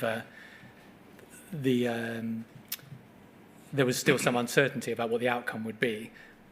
And then we have a letter from Tim Parker saying that the liability that they would be bringing to government that needed to be funded was of an order of magnitude of around 700 million in a world in which their revenue is about 800 to 850 million. So it was eye-watering because of the sheer scale of it. But no, you're absolutely right. And the disappointment from ministers probably reflected that sense of, oh goodness, it's even worse. And this sort of direction of travel continued over a period of time as more stones were lifted up and more problems of past behaviour were discovered. With the help, to be honest, of Nick Reed as the new CEO, helping turn over some of those stones. If we turn, please, to page 1, we have another email from yourself. If we scroll down, please. And you say as follows. You say, the Minister expressed his disappointment, as you can imagine, and emphasised how important it is for the Post Office to share information with us. Was there a concern about a lack of transparency from the Post Office? I think the Minister was concerned that the company could perhaps have shared more information about this in advance, probably because the outcome that was being pointed at was so negative. I think he felt they should have said in advance that this was the likely outcome. I'm not sure how completely fair that was, because the Post Office was saying it is possible that we might not be successful. Although, as I said earlier, they did not say we're likely to lose on both limbs and, be found guilty of malicious prosecution or whatever. So, yes, I think I could have just said yes. Well, just looking at the picture then, as it presented itself to you within or by a year into the role, it appears that there were real concerns about the leadership of the company, including as wide as the board. Is that right? Actually, by this point, the concerns from ministers weren't quite the same. So, yes, Minister Scully was disappointed that the Post Office hadn't shared more information about the likely liability in relation to this court judgment. But Nick Reed had joined at the end, about November from memory, of 2019, and there had been some turnover in the board as well, and Kelly Tolhurst had moved on, and Paul Scully was now meeting regularly with Nick Reed. So that earlier level of heightened concern from Kelly Tolhurst had been sort of passed by, and I think the minister was less, this minister was less of the view that the whole board needed to be replaced. And of course, the settlement had been reached in December 19, albeit that it then turned out in 2020 to have been much smaller from the postmaster's perspective than we had frankly realised. Irrespective of that, was the general feeling that this was a company that had handled the litigation badly? Yes. It was a company of which your department had concerns about the culture within the company as well. We saw that reference in that meeting with Tim Parker. Were those cultural concerns present as at April 2020? They were, although what I would say was that when Alex Chisholm sat down with Nick Reed for introductory conversations, that was the central topic of conversation between them. So Alex was effectively saying to Nick, one of your biggest challenges is to grip the culture. And they talked about different ways of assessing what the culture was like, getting some externals in to come and give a view to enable Nick to put in place changes, including heightened engagement with postmasters that would help respond to some of the cultural challenges that were there. So I suppose what I'm trying to say is it wasn't a sense of resignation about, oh, the culture is awful, it's never going to change. It was high on the agenda for issues to be addressed. Would you say that there were serious issues with the company to be overcome by that stage? Oh, yes. To be addressed? Oh, yes. No, I mean, throughout most of my time working with the Post Office, there have been quite serious issues. In those circumstances, the question might be asked, why was it felt appropriate for the Post Office to be charged with some of the redress and compensation schemes? Yes, of course. No, it's a very good question. The only redress scheme in play at this point was the Horizon Shortfall Scheme, then called the Historical Shortfall Scheme. That was, as you probably well know, set out, delineated, drawn in the settlement deed for the GLO order in December 19. And up until, well, I had not had any concerns expressed to me at that point about the Post Office running that scheme. Indeed, the settlement deed said this is a scheme that should be run by the Post Office, and it even drew out the stages that should happen for the dispute resolution appeals process. So maybe the question of ownership, as the NAO goes on more recently to describe, should have come up at that point, but it didn't at that point. And indeed, I suppose we regarded it as a relatively small-scale consequence of the December 19 settlement. We were clearly wrong on that.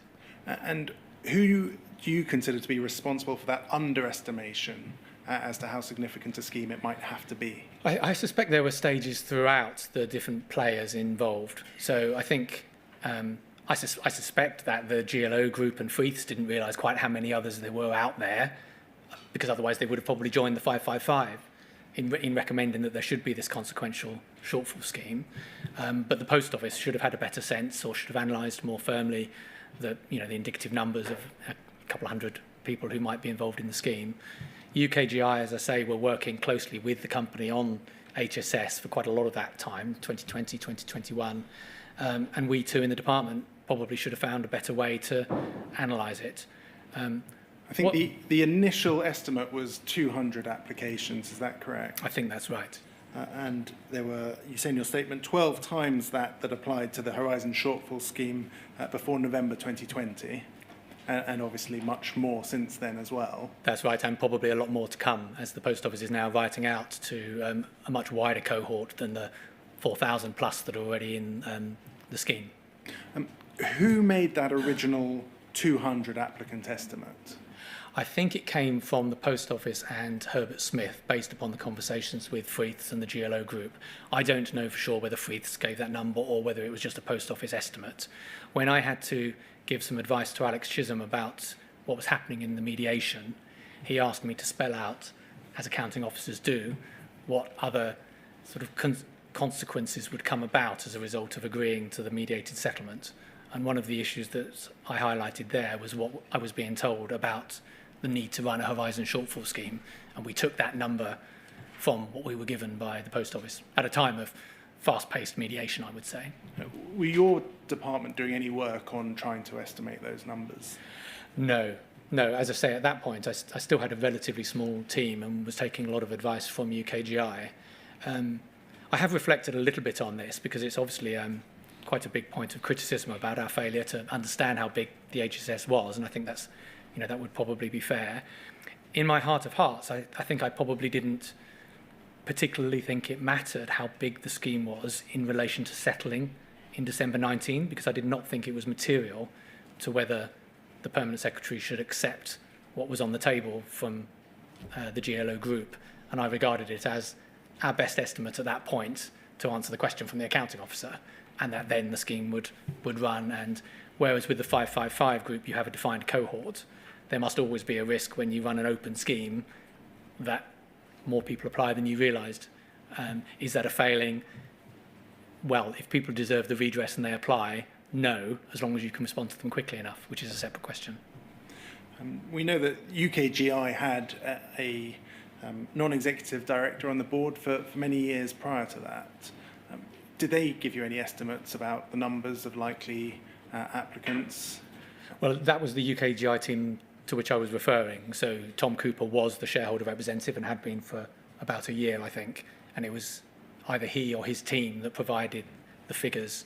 And I think it was his team that then wrote the advice to ministers that said, this is what the settlement is, and this is the number that we've been given of the 200 potential claimants to the HSS. So the numbers came to you from UKGI, but you think that's likely to have originated from the Post Office itself? Yes, I don't see how UKGI could have made an estimate without information from the company. We know that Herbert Smith Freehills were involved in that original process in building up the scheme. You've probably heard some criticisms of that. What is your personal view about their involvement? You mean rather than my view about the scheme that they designed? Yes. So I have heard quite a lot of criticism of HSF from the perspective of people saying HSF were guilty and culpable for the way in which the Post Office ran its litigation. I have found that harder to accept because I know that they were brought in to play a role for the Post Office around April time, after the judgment had actually come out. So I think it is important to be clear that when their role started, I think that there has been quite a lot of criticism about their sort of high-end city law firm, slightly assertive approach that sometimes rings true to me from having seen how some of those schemes have rolled out.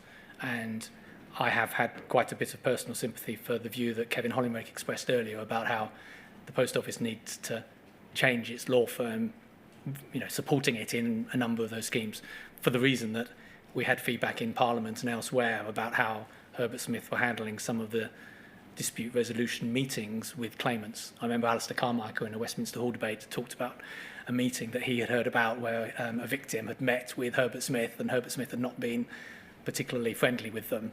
And I know that the Post Office took steps to put Post Office staff into those meetings because they felt that that would respond. So that's not to say, as Kevin Hollinrake said earlier, there are good people in Herbert Smith who have worked very hard on the schemes, but I think that they are both, from a reputational perspective, not well liked by the postmaster community, and from a costs perspective, they have, I think, extracted quite a lot of money from the Post Office, who haven't managed them as effectively as Sarah Mumby and I would have liked from a costs perspective.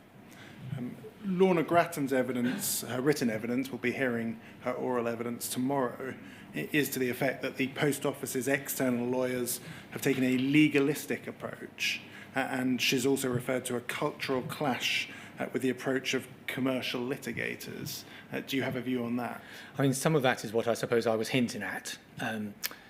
When we were working with the company on the OC scheme, which we were more involved in from the department than we were in those early days of the HSS, the initial approach that was taken, which was very, I suppose you would say, mediation-based, seemed to be being really slow. And I've apologised to Jo Hamilton for how long it took for her claim to work its way through those early stages. And it seemed to me that it was quite confrontational, and it didn't feel to me that it would deliver the outcomes that ministers wanted. And the steps that the company then took to bring in more of the remediation scheme, which was a drive led more by some of the people that Nick Reed brought in rather than by Herbert Smith. It was, as you probably heard from Mr. Ricaldin, a group of people came in. That to me seemed to be an improvement on the kind of approach that would be more classically the commercial litigation approach that you've mentioned from Lorna Grattan's evidence. Thank you. I'd like to address your department's approach to the initial historic shortfall scheme. Could we turn to UKGI 3012774? And this is a meeting of the 22nd of October 2020 with Minister Scully. I'd like to start on page 4, please. Actually, sorry, if we have a look at page 1, because you can see there it's a readout of Minister Scully's call with Nick Reed. If we scroll down, we can see you're listed as a government attendee. Yes. If we could keep on scrolling down, there are various matters that are raised, not all relating to the Horizon system, not all relating to the litigation. But if we go over, please, to page 4, I'm just going to read to you 3 bullet points from there. Thank you very much. So we'll start on that second bullet point. Minister asked for a quick update on the Criminal Cases Review Commission. Declan said magistrate cases are going to Crown Court of Appeal. Decision is expected shortly. The Post Office will immediately engage with 6 cases if they are overturned and will try to head off malicious prosecution. Declan said the Post Office will look at how well they can mediate those 6 cases as a test case of how to handle the other cases. Tom Cooper said he agreed with the sentiment, but there's a lot to discuss in the approach around managing these cases, which will be discussed at the board meeting later. Tom said that it's not just a board issue as it involves approvals and funding. The Post Office have been given interim payments of up to £10,000 on the schemes, increasing amount of noise in the system, e.g. calls and emails. Tom Cooper said that the Post Office want to unblock de minimis payments on the HSS scheme. Just pausing there, because we'll get to another email that talks about the de minimis payments. Can you briefly explain what the de minimis payments were? Well, this is quite similar to the conversation that was being had with Kevin Hollinrake earlier around the scrutiny threshold for the GLO. And so the approach that was being taken was to say if the claims were quite small, they should be paid with minimal levels of scrutiny. That would enable the company to have more resource to focus on the more complex claims and ensure that money could go out the door quickly to those people that were bringing the claims. The point, I suppose, that Tom is making is you can't just deal with one part of the elephant. You need to be clear about the overall liability for the scheme and the overall approach, rather than just saying, yes, it's fine, we'll deal with that. You have to, in government approval terms, outline the overall shape when you're trying to get approval for it. So is it fair to summarise that as the Post Office wanted those small payments to happen quickly, and your department or UKGI or government as a whole wanted to look at the overarching scheme first and establish the entire thing before speeding up those small payments? Yes, I think that's fair to say, yes. The other issue is wrongful trading for the directors, as if the Post Office start making payments under the scheme but don't have the funding to complete it, then that could put directors in a tricky situation. We've heard quite a lot about wrongful trading. We heard about it from Simon Ricaldin the other day. Is it a real difficulty for the Post Office? Because as you've said, that the numbers were always going to hugely outweigh, in fact, the amount of money that the Post Office can make. So at the beginning, actually, the view was that the Post Office could afford the potential scale of liability in relation to the HSS. So our role as a department was more, as it had been for the December 19 settlement, to approve it from the perspective of the overall principal accounting officer working with Treasury, because it was a novel, contentious and repercussive type payment. But as time went on, and as the cost well exceeded what the Post Office could afford, then it became a broader and harder question for government, as Sarah Munby talked about in some depth yesterday, because we then would need to go through the approval mechanisms, which I recognise can sometimes take a long time within government. It may be an issue that we return to at the end of your evidence. We've heard quite a lot of evidence throughout this phase of CEOs, chairs coming into the company, being told that they need to make the company financially viable, and then constantly having to go to the Post Office with a begging bowl, to the government with a begging bowl for money. Do you think the setup of the relationship between government and Post Office inevitably creates that kind of a situation that's being discussed here? It's hard to think of an alternative that would avoid this situation. If you were to create an agency that was a real arm's length body, an executive agency, and make that the Post Office, you would have quite a different setup, and then the liabilities would be ones for the core department. But what you would lose, I think, is that slightly more independent commercial flexibility where you would have the Post Office being run as a big retailer. The wrongful trading risk is one that has been mentioned to us quite a lot over the 5 years during which I've worked with the company. The finance people in my department tend to take the view that it is overplayed by the Post Office leadership as a way to get quite large commitments from the government to underwrite whatever they want to do. And so I think on the government side, it's fair to say, as you heard from Kevin Hollinrake earlier, quite often we have felt that the Post Office has opportunities within how it runs the company to make some savings that would allow them to absorb some of the costs.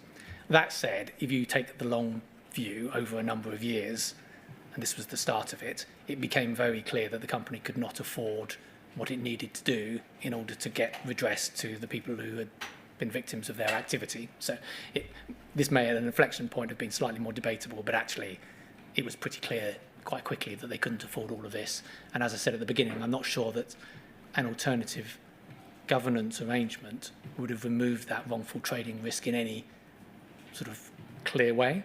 You would have just taken it up to the departmental level where the department would say, we have now got this liability on the core departments because it's an executive agency, and Treasury, you need to fund it because otherwise we will have insufficient funds. Thank you. It continues, the Minister said, if can get the information on the de minimis case as soon as possible so he can look at that. Carl said that Bayes will work with the Post Office and UKGI to facilitate as quickly as possible, but that control considerations and financial considerations with Bayes Finance and His Majesty's Treasury need to be worked through. As the Post Office are now looking at funds in the region of 100 to 200 million pounds, that is very different to the original advice that went to ministers and the Permanent Secretary previously. Declan said that virtually all 2,000 have gone through the eligibility test. Declan said funding element is vital to progressing to the next stage. Can you assist us with the control considerations and financial considerations?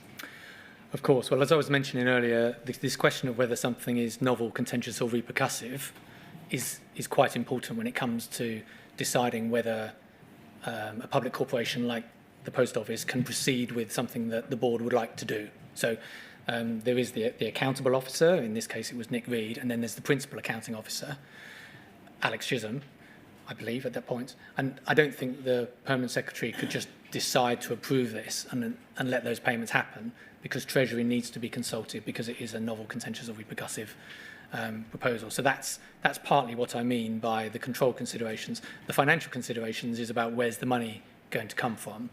And I think Sarah Munby talked at some length yesterday about how, if I remember correctly, this took about 4 months end to end, and there are steps that we have to go through, both within the department and then with Treasury, to convince them that all of this can be funded. And this was the first of a series of redress schemes where we found ourselves having to go to Treasury to ask for approvals. And I think it's fair to say that the confidence in the Post Office early on was quite low from the Treasury side. And over a period of time, it has become easier and better. But I remember one of the business cases, I think it was for this one, we had 29 questions back, even prior to the actual approval meeting, where we went and had proper scrutiny from Treasury. So there were some sort of forests to pick our way through before we could get the approval. So, rightly or wrongly, would it be fair to say that at this stage, the Post Office wanted things to go faster than, in fact, the government could implement? Yes. Thank you. If we please turn to UKGI 000131196. And before Mr. Blake takes you to that document, just so that I've got this clear in my head, the settlement is December 2019. And I think I must be right in inferring that the idea of a scheme for people other than the group litigants themselves must have come from the group litigants. Yes, absolutely. I think... And so it follows, does it not, that Post Office agreed to that without, in truth, having any idea how many people might be involved. Yes, I think that's right. Right. And having done that, the scheme starts and still nobody has any idea how many are going to apply. Over a period of time, obviously. Sure. But I think that's right. But the scheme starts in May 2020 from memory. Mm-hmm. Still nobody knows what's going to happen. There's a slow start and then a rush. And nobody's got the money to pay for it.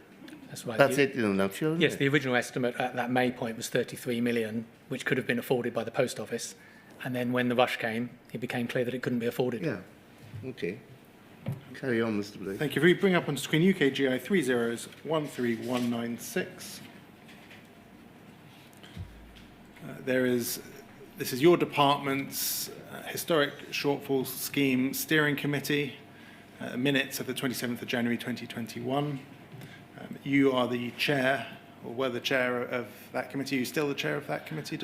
Well, I am the chair now. I was actually standing in for Mike Kyogan, who's mentioned later on, because he was originally the senior responsible owner for the HSS, but I then actually took on that role. So I became the chair. I was covering this role for this meeting, but shortly thereafter I became the permanent chair, and I've chaired the meeting ever since.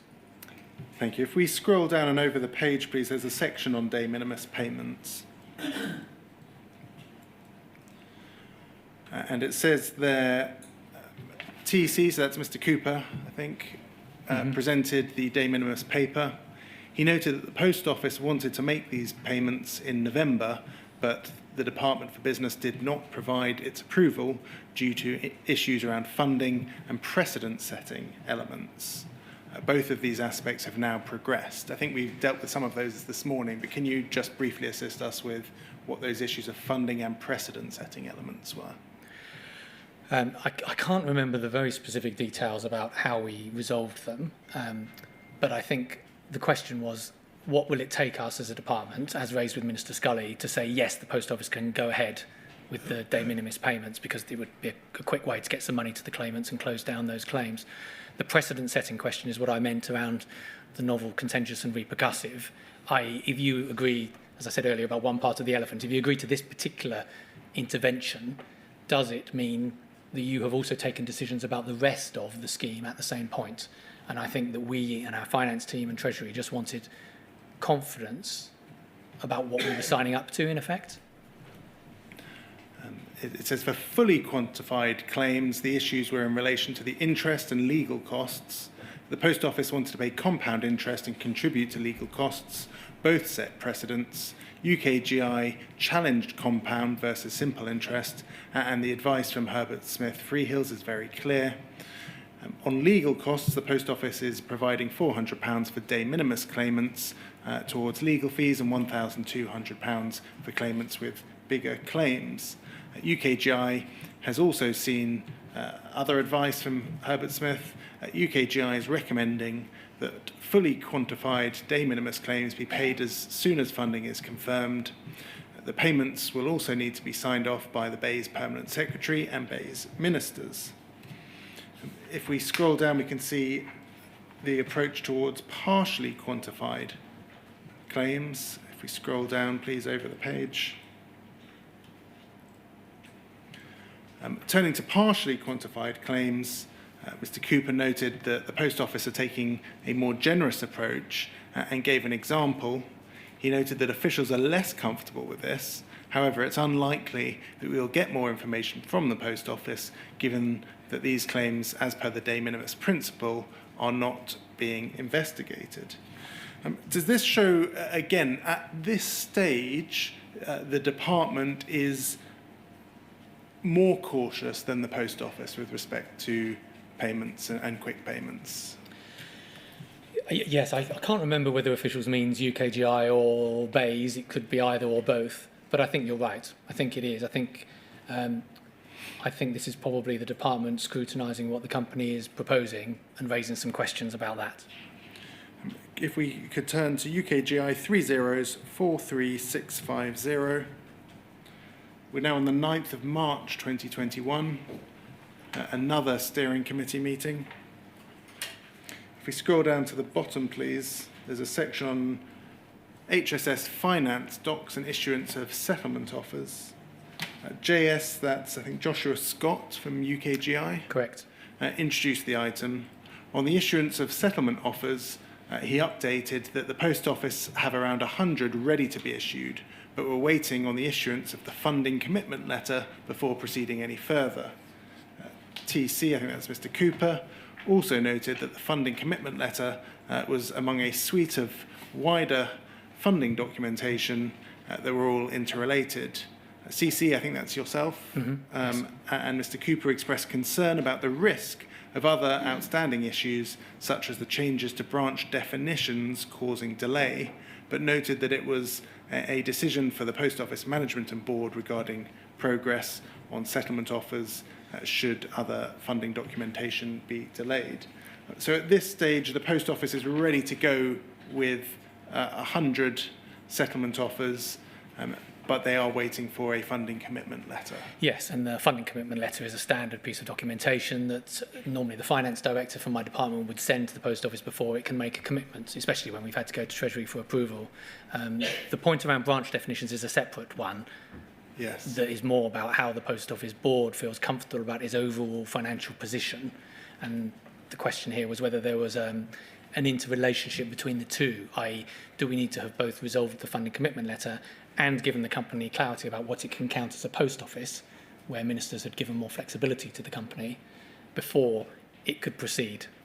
Thank you. The funding commitment letter issue goes back again to the wrongful trading issue, doesn't it? Because without that commitment, there could be a suggestion that the Post Office is acting improperly because it doesn't have the funds. That's right, exactly. If we scroll down the page, please, and over to page 3, under any other business, towards the bottom,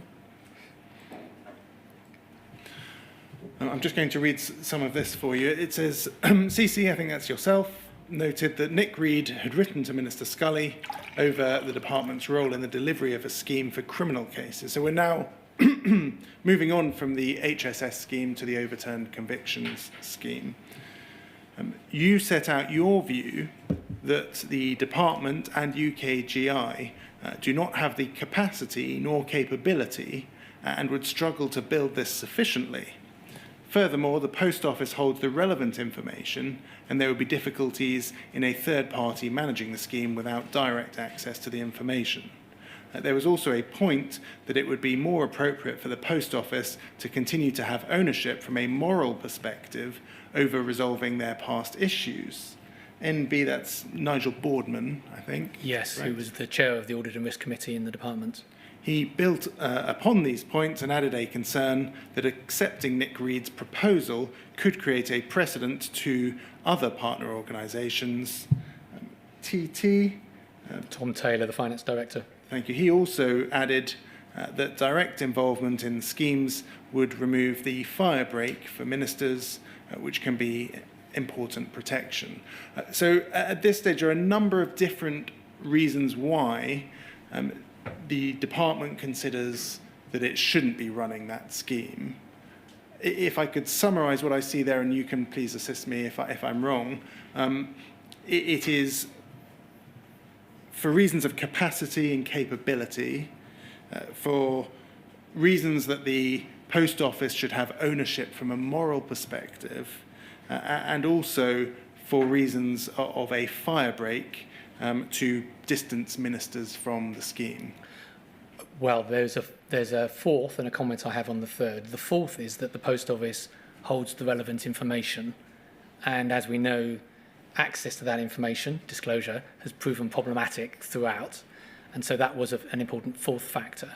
I think on the fire break, the point that the finance director was making was around potential legal action against the department. So I don't think it was plausible deniability or something like that. Ministers always felt politically accountable for whatever the Post Office did anyway, whether it was done by them or done in-house. But I think the finance director would be more concerned about potentially bringing a legal liability into the core of the department. You say that is the department's view. This was a conversation with a number of representatives at the point when that letter had come in from Nick Reed, and the mood in that meeting was this was the Post Office trying to shift the problem onto the department and get it off their books.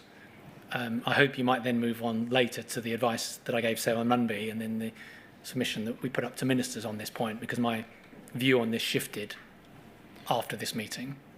Perhaps if you could explain that briefly, and then we'll come back to the various reasons. Okay. So in Sarah Munby's submissions, a written statement, she quotes quite extensively from an email that I wrote to her, where I said that I felt that given how slowly the HSS was moving, the model of the Post Office delivering OC was not right, and that we should consider setting up a new directorate in parallel with my own, with a new director, overseeing the OC redress scheme. Sarah replied to that, and I think she touched on that in her evidence yesterday, and said that she would like me to do a proper note, which I then did, and she rightly yesterday said she approved it without changing it, to ministers outlining the pros and cons. And that eventual advice went to Kwasi Kwarteng and was a mixture of pros and cons on a delicate question about whether we should set up a new team or not.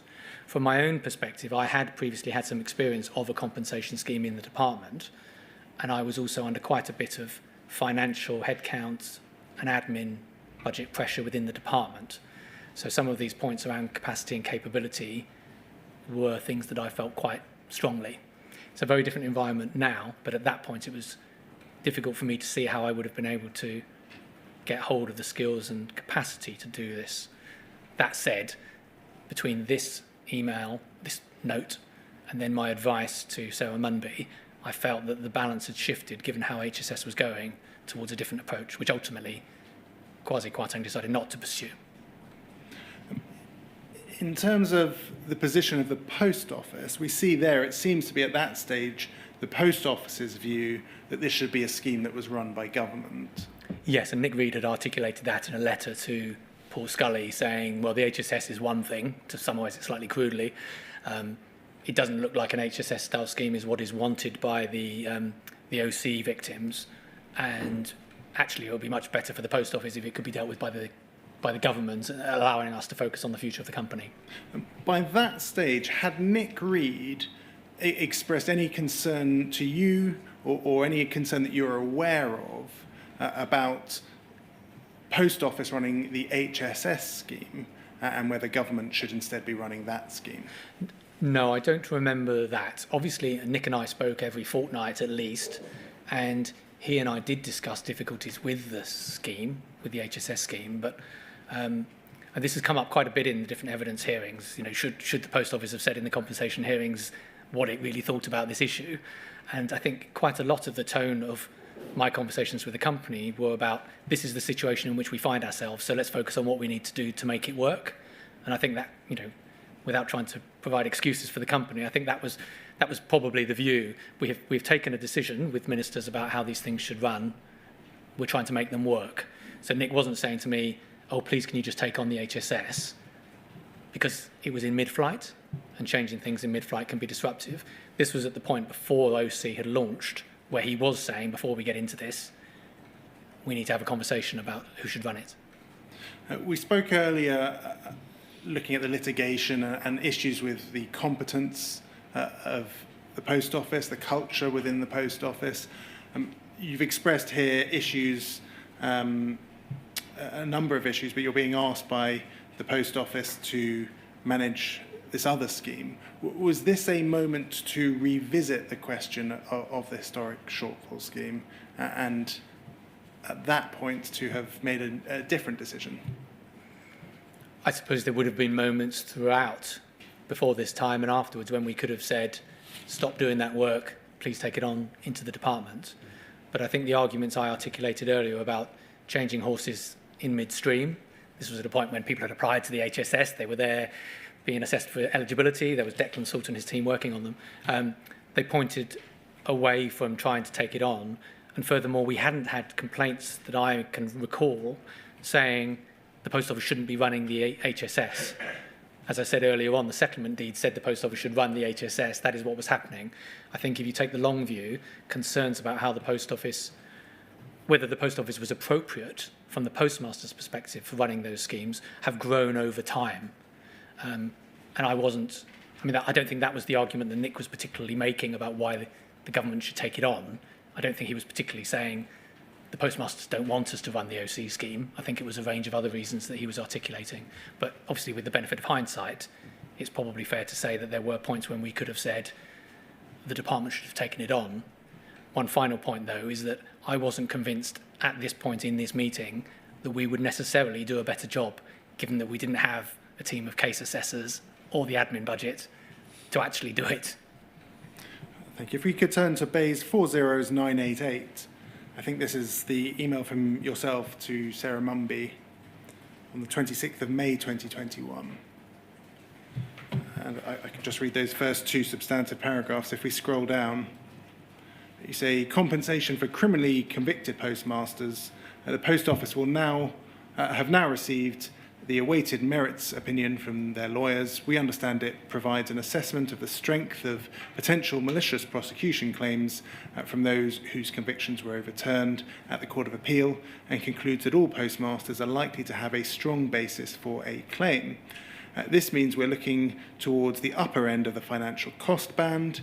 It might also make things easier because the post office shouldn't be tempted to resist any legal claim from this group of postmasters. Our plan for the short term is to seek approval within Bayes and then HMT for interim payments for these individuals. My team will work with UKGI on the business case for this, and we plan to submit an in-principle submission to you in the next few days. I may need to ask you to prompt Charles Roxburgh. That's His Majesty's Treasury. So yeah, second permanent secretary at the time. Thank you. If it looks like we're going to run into Treasury issues on the proposed interim payments, but that should wait until after we've agreed the business case here. We then need to do further work with UKGI and POL on how we administer the rest of the compensation, and Mike and I would welcome your thoughts.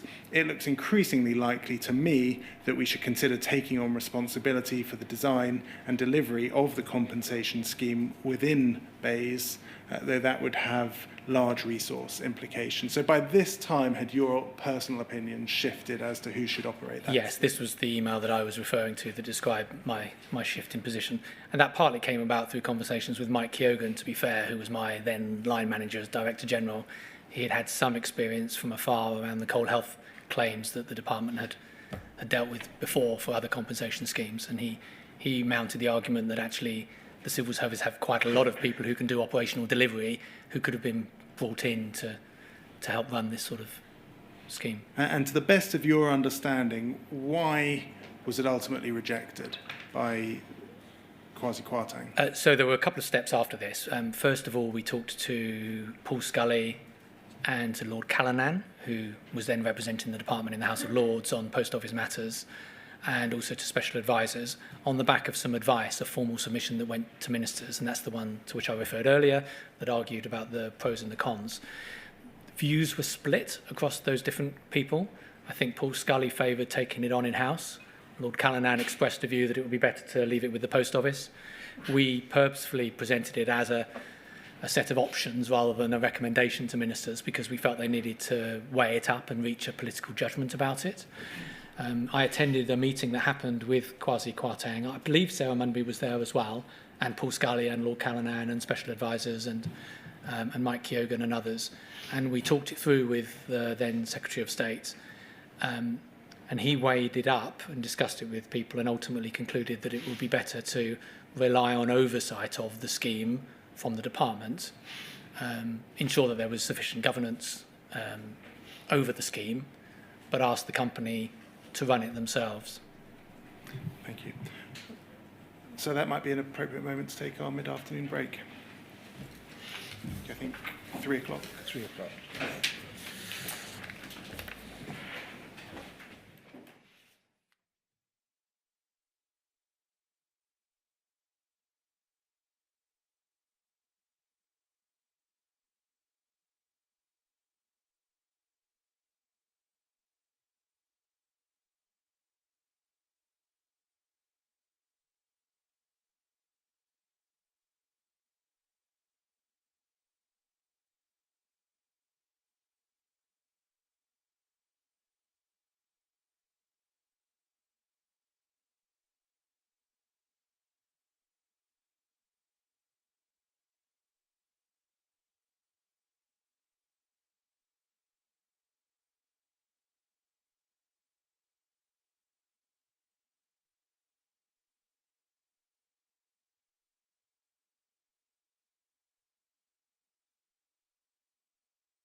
Mr. Creswell, I'm going to move on to a number of specific issues that have been highlighted in relation to the HSS scheme. The first is access to lawyers. One issue that we've heard from, especially from Mr. Ricaldin, is the inability for lawyers to give early advice in relation to the HSS, and also to commission early reports such as forensic accountancy reports and matters such as that, because funding isn't available at that pre-offer stage. Do you see that as an issue with the Horizon Shortfall Scheme? So I think it's a fact of the design. That's correct. Legal advice is not available up front. It is available at a later stage.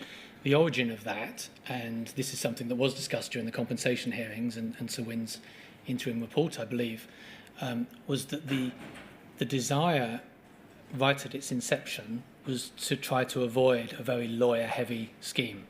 So my understanding is that the discussions around the settlement deed set out a requirement that the Post Office should run a scheme that was not full of lawyers. And I think that is indeed how the HSS has run.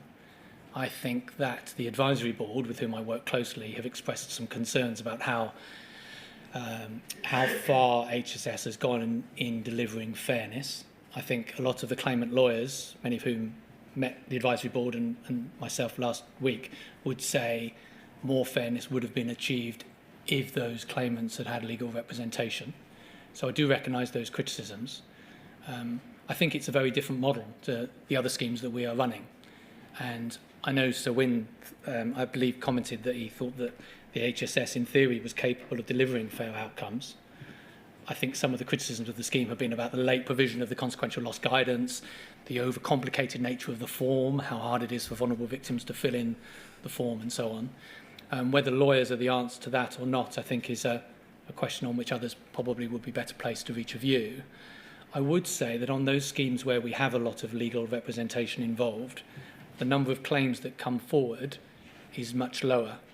So if you look at the OC scheme, it has taken a very long time to get to the point that we are now, where over half of the claims have been submitted. I'm not saying that is purely the fault of the lawyers by any means, but it is striking that the HSS scheme was designed in a way to try to encourage early submission of claims to the scheme, and then, having met them, the independent panel would say that they've worked hard to draw out the issues for which the claimant should get extra compensation beyond what they have stated in the form. So when you say come forward in terms of the overturned conviction scheme, for example, you mean you have applicants who fully intend to apply, but the building of the case at that initial stage with a lawyer takes time that isn't in the HSS scheme? Yes, yes. We've seen a lot of references to trying to keep the HSS scheme and the GLO scheme consistent with each other. That appears to be an inconsistency between the two. Why is there that specific inconsistency in respect of the Horizon Shortfall scheme? Yes, yeah, very good question. I mean, we worked with the advisory board to try to ensure alignment around the principles for the GLO scheme cohort, because both HSS and GLO have non-convicted claimants, and we need to ensure consistency of principle across the piece. But what we also did was worked with Freeths, whom we paid in effect to help us design the scheme, and we worked with the JFSA to design the GLO scheme. And one of the points we heard through those conversations was about a lesson to be learned from the HSS, which had been running for a while at that point. And the requests were to ensure that legal advice was available up front, because it was felt that that would better help the GLO claimants to formulate their advice. And obviously a lot of the people in the, it's not quite 555, it's the 492 people within the scope of the GLO scheme, had an existing relationship with Freeths or with another legal firm who could help them formulate those claims. Thank you. The topic of delegated authority, Mr. Ricaldin also gave evidence in relation to the levels at which that is set. In 60% of cases, he said he had to seek further authority. And in his view, the level at which authority is required is set at too low a level. Do you have a view on that? I think over time we have seen more delegation towards the post office across a range of different aspects of the schemes. So, for example, on OC, I hardly ever see a non-pecuniary claim and offer now. It's dealt with by the post office within a very clear set of principles that have been signed off. We tend to see more pecuniary claims because those principles are a bit fresher and tend to be a bit more novel in their nature. I think... Sticking, though, in respect of the Horizon Shortfall Scheme in particular. Yes, yeah. I think it's probably true that the collective view in government has been to give Simon and his team a certain amount of discretion, but not completely unfettered. And do you consider that changing that level of authority might speed up the Horizon Shortfall Scheme? I'm not sure that that is really critical. I've spoken to Dr. Hudgell quite a bit about how the HSS scheme is working, and over a period of time I've tried to develop a relationship with some of the claimants' lawyers to try to find out what is going on from their perspective, so I'm not just dependent upon information from Mr. Ricaldin. The number of cases in the dispute resolution process is quite small, and so when Simon talks about more delegation, he's talking about his ability to mediate a settlement in a handful of cases. So I can't remember the exact number, but it's something like 5 or 6 claims have been settled through mediation this year. What has made a much more material difference in terms of full redress has been the 75k intervention. Thank you. And that's the next topic, the £75,000 offers and top-ups. Do you understand legal advice to be available to those given the £75,000 offer or top-up? No, it's not. No. No, it's not at that stage. And do you consider that that is helpful or unhelpful? I think this is a matter on which there was consensus in the House of Commons when my ministers announced some of the interventions. So both my current set of ministers and my previous minister, Kevin Hollinrake, were of the view that what was needed was an intervention that would get us to full and final settlement for those people that chose to accept it as quickly as possible. And I think they took the view that having every claimant go and get legal advice would mean that aim would not be achieved for a very long period of time. So back to my point around how many claims have come through for the OC, I think we're talking about 61 out of the 111 plus probably PNC cases have come forward. On the HSS scheme, we're talking about over 4,000 cases at the moment. The wider population who could access the HSS is about 24,000 people. Now, that doesn't mean that they will all apply, but I think if you look at it from the perspective of capacity in the market, I think it would be difficult to see how the legal community could support that volume of claim. One of the documents that I took Mr. Ricaldin to, I can bring it up on the screen if you want, but I don't think it's necessary, is a meeting at which he raised a concern, he notified you that, and others, that he said claimant lawyers may ask, how can I advise my client, this is in respect of the £600,000 payment, it is good enough given no disclosure. I don't know if you saw that document. I think it's forwarded to you, actually. You were present as well. The concern there being, without disclosure at that stage, how can somebody know if the figure is sufficient? That presumably also applies to the 75,000. So you don't have a lawyer, you don't have disclosure at that stage. Do you think that important rights of individuals to know the underlying information are being taken away by that process? But I think that the 75k, if you look at it through the lens of the HSS, is quite a large sum of money, though it might not sound it. But compared to the average offer that comes from the independent panel, that is quite a big uplift for many people. When I've discussed it with some claimants' lawyers, more privately, they have said that they feel that for many people who have suffered a shortfall and the distress and inconvenience that comes with that, 75k is an overpayment based upon what they would be sort of expected to receive through a full sort of legal assessment. The more complex claims, where 75k might not be sufficient based upon HSS and other precedent, is where there are other consequential losses or a termination or other sort of factors. And those are the claims that I think are more likely to lose out, I suppose, in accepting the 75k. I mean, of course, the lawyers, with respect to the people in the room, are always keen to have more clients. And so this is partly the conversation I've had with claimants' lawyers, who have said every person who applies for the £75,000 should get access to paid legal advice. But in the inherent design of the HSS, as I said earlier, was to try to avoid that. I don't know if you heard the discussion with Mr. Hollinrake about the position that people are put in respect of the 600,000 or equally for the 75,000, and the risk that is involved in that decision if they can't later down the line say, actually, I've changed my mind. What's your view on that? I did hear that, and I heard Sir Wyn's comments on it as well. I think I would say that Kevin Hollinrake touched on the accounting officer considerations in relation to the 600,000 or indeed the 75,000. We didn't need a direction in the end, although the Secretary of State or Minister Hollinrake, as was, would have sought to give one. And the reason for that was we got ourselves comfortable with the fact that this was an efficient way to deliver the outcome that ministers wanted to see. So that is what VFM means for me. It's about the most efficient way to deliver the outcome set by ministers.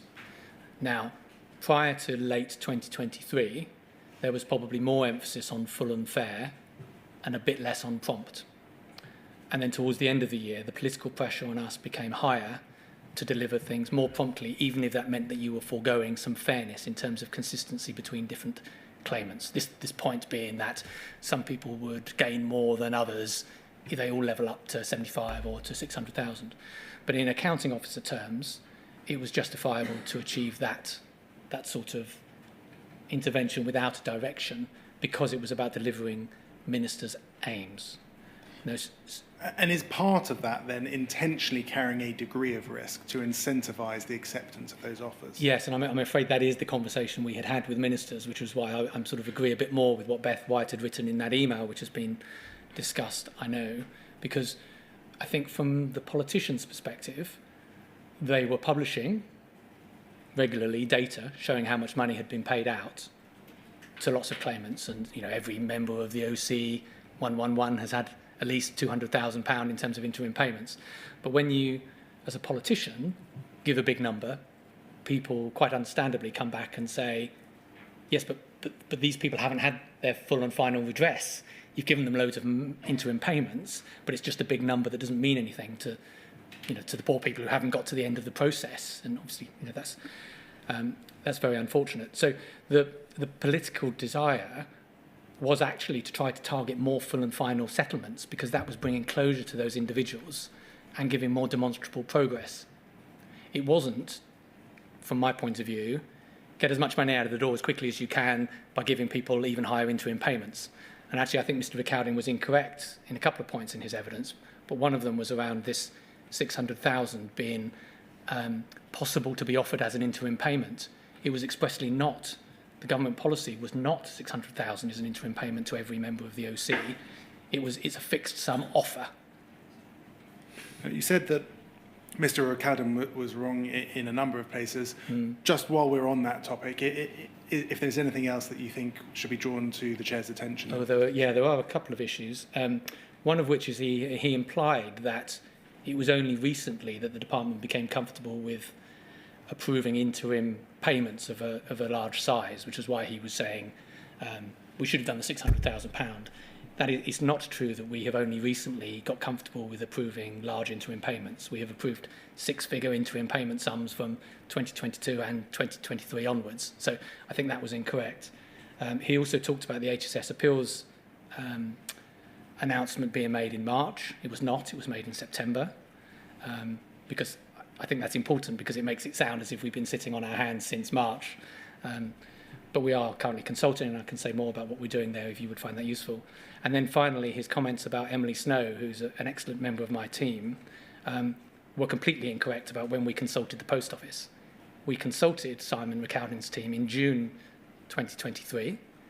We got the data from the Post Office in order to build the business case for the 600,000 intervention. Emily then wrote on the 5th of September to the team in the Post Office saying, would you please consider the operational and delivery implications? She outlined our plan for HSF, Herbert Smith, to write to law firms on the day when we announced it. Eleanor Brooks, also in my team, spoke on the 12th of September to Simon. Our comms team talked to the Post Office comms team. I raised it with Simon myself. He wrote to us thanking us for sharing the analysis for the 600K, and then we discussed it at the quarterly shareholder meeting. I'm sorry that's a little bit at length, but I felt that the account that was given the other day was disingenuous because we had been involving the Post Office, including up to the level of Nick Reed, for a while. I think the issue, though, which I think is worth being aware of, is that Simon and team did not agree with the £600,000 policy. They felt that it was cutting across and undermining the principles-based system that they had been working on developing with the claimant lawyers for a very long period of time.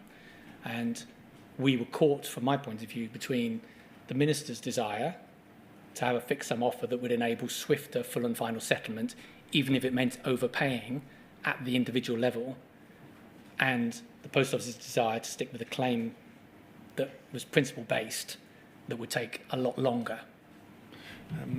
Before we go any further, when I read the transcript of today, in respect of the last 5 minutes, I may get the impression that you have told me that there is a shift in ministerial objective from the 3 words, full, fair and prompt, to at least an emphasis on prompt, right? If so, I've not heard any minister or other politician articulate that publicly. And I don't want to be unfair either to you or them. But if it is the case that one of the driving forces behind the fixed offer is to elevate prompt above what is full and fair, I'd like to know it in plain language, please. And so responding to that, that is precisely what I am saying. I was given the steer by Secretary of State Badenoch and others that we needed, and some of this evidence is included in my bundle, to prioritise speed, even if it meant overpayment. Well, and underpayment.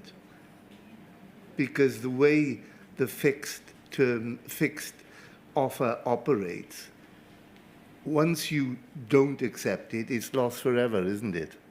So there's an overpayment possibility, certainly, but there's also an underpayment possibility. There is, although the 600K, I would say, is supported by legal advice. No, I'm not saying that anybody's going to do it deliberately. I'm talking about the effect of it. Yes, yeah. I can put myself in a position of a claimant who may claim £1 million, who's prepared to take the risk on not accepting 600. It's much more difficult if your claim is 700 or 750, isn't it? It is. Yeah. May I also add to my comments based upon your earlier question?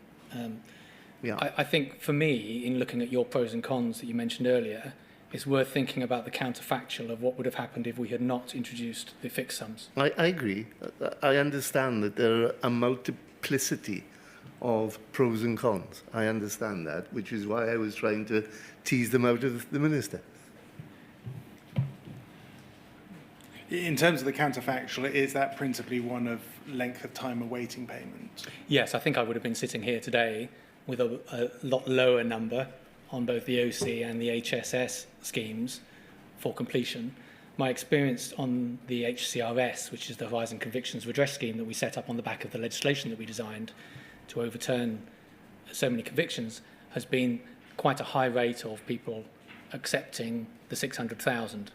So obviously I'm a civil servant who advises ministers and they ultimately decide, and what we have designed in this space has been to meet what ministers have asked us to do, which is to try to ensure people can get to the end of the process as quickly as possible.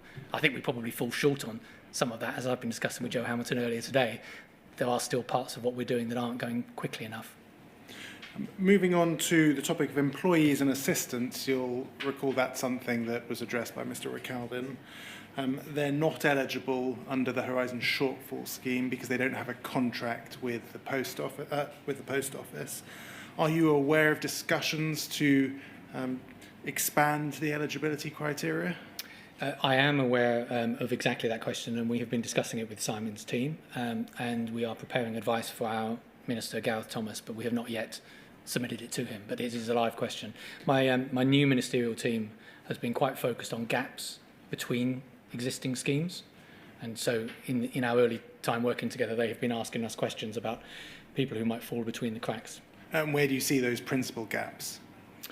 I think that is quite a good example. We have also been asked questions around caution cases and prosecuted but not convicted claimants. There is also a question about family members, which the previous government was firmly set against including. Certainly Kevin Hollinrake was clear on that in the House of Commons. So we, and I suppose I should also say capture, where I've worked closely with a number of the postmasters affected. I know that's outside the terms of reference of this inquiry, but we've also been trying to look at the harms that have fallen, it appears, on a large group of people there. And what is the direction of travel as far as you see it in respect of those cases? All of those, so the various gaps that you've identified? Well, I think our starting point as policy officials is to respond to the question of, are there gaps? What are the gaps? And then we tend to say, well, what are the options? And what do ministers want to do? And that is a cross-government conversation that needs to happen. So I'm not at this point able to say where I think it will end up. But I think it is quite important, particularly to Gareth Thomas, my new minister, to make sure we are clear about who falls into which scheme. This is also a point that the NAO brings out in its report earlier this year, where they say you need to be really clear about the eligibility of your compensation schemes, the boundaries. And sometimes you draw a boundary that leaves some people outside, and sometimes you need to expand the boundaries to bring people inside. And those are judgments for politicians to make. In terms of process, I'm just taking an example. An extension to family members or an extension to managers and employees, there would either have to be yet another scheme or it was HSS, because they couldn't sensibly fit in to overturn convictions or exoneration convictions, and they weren't part of the GLO. I think you are probably right. We could decide, I suppose, to say a postmaster who is in any of the schemes could include family member losses within their claim. Sort of, what's the correct word or phrase? They could, I can't think of it, but they could bring, the postmaster could bring a claim on behalf of a range of people. Yes, and some of the GLO applicants have indeed included family losses within their claim, but because of the ways in which the rules were drawn based upon an agreement from ministers, those aspects of the claim are not compensatable, if that's a word. Yeah, the slang I was thinking of is that you could piggyback certain people onto existing claims. That's right, and obviously family members would be quite a big expansion. Sure, yeah. Do you have sums in mind that you envisage such expansion would involve? No. The appeals mechanism, it's something you've already touched on. It's a route, you've explained at paragraph 33 and paragraph 60 of your statement, a route to appeal that's being established. I'd just like to ask you about a number of documents where the matter's been discussed previously. It's Bayes 301092.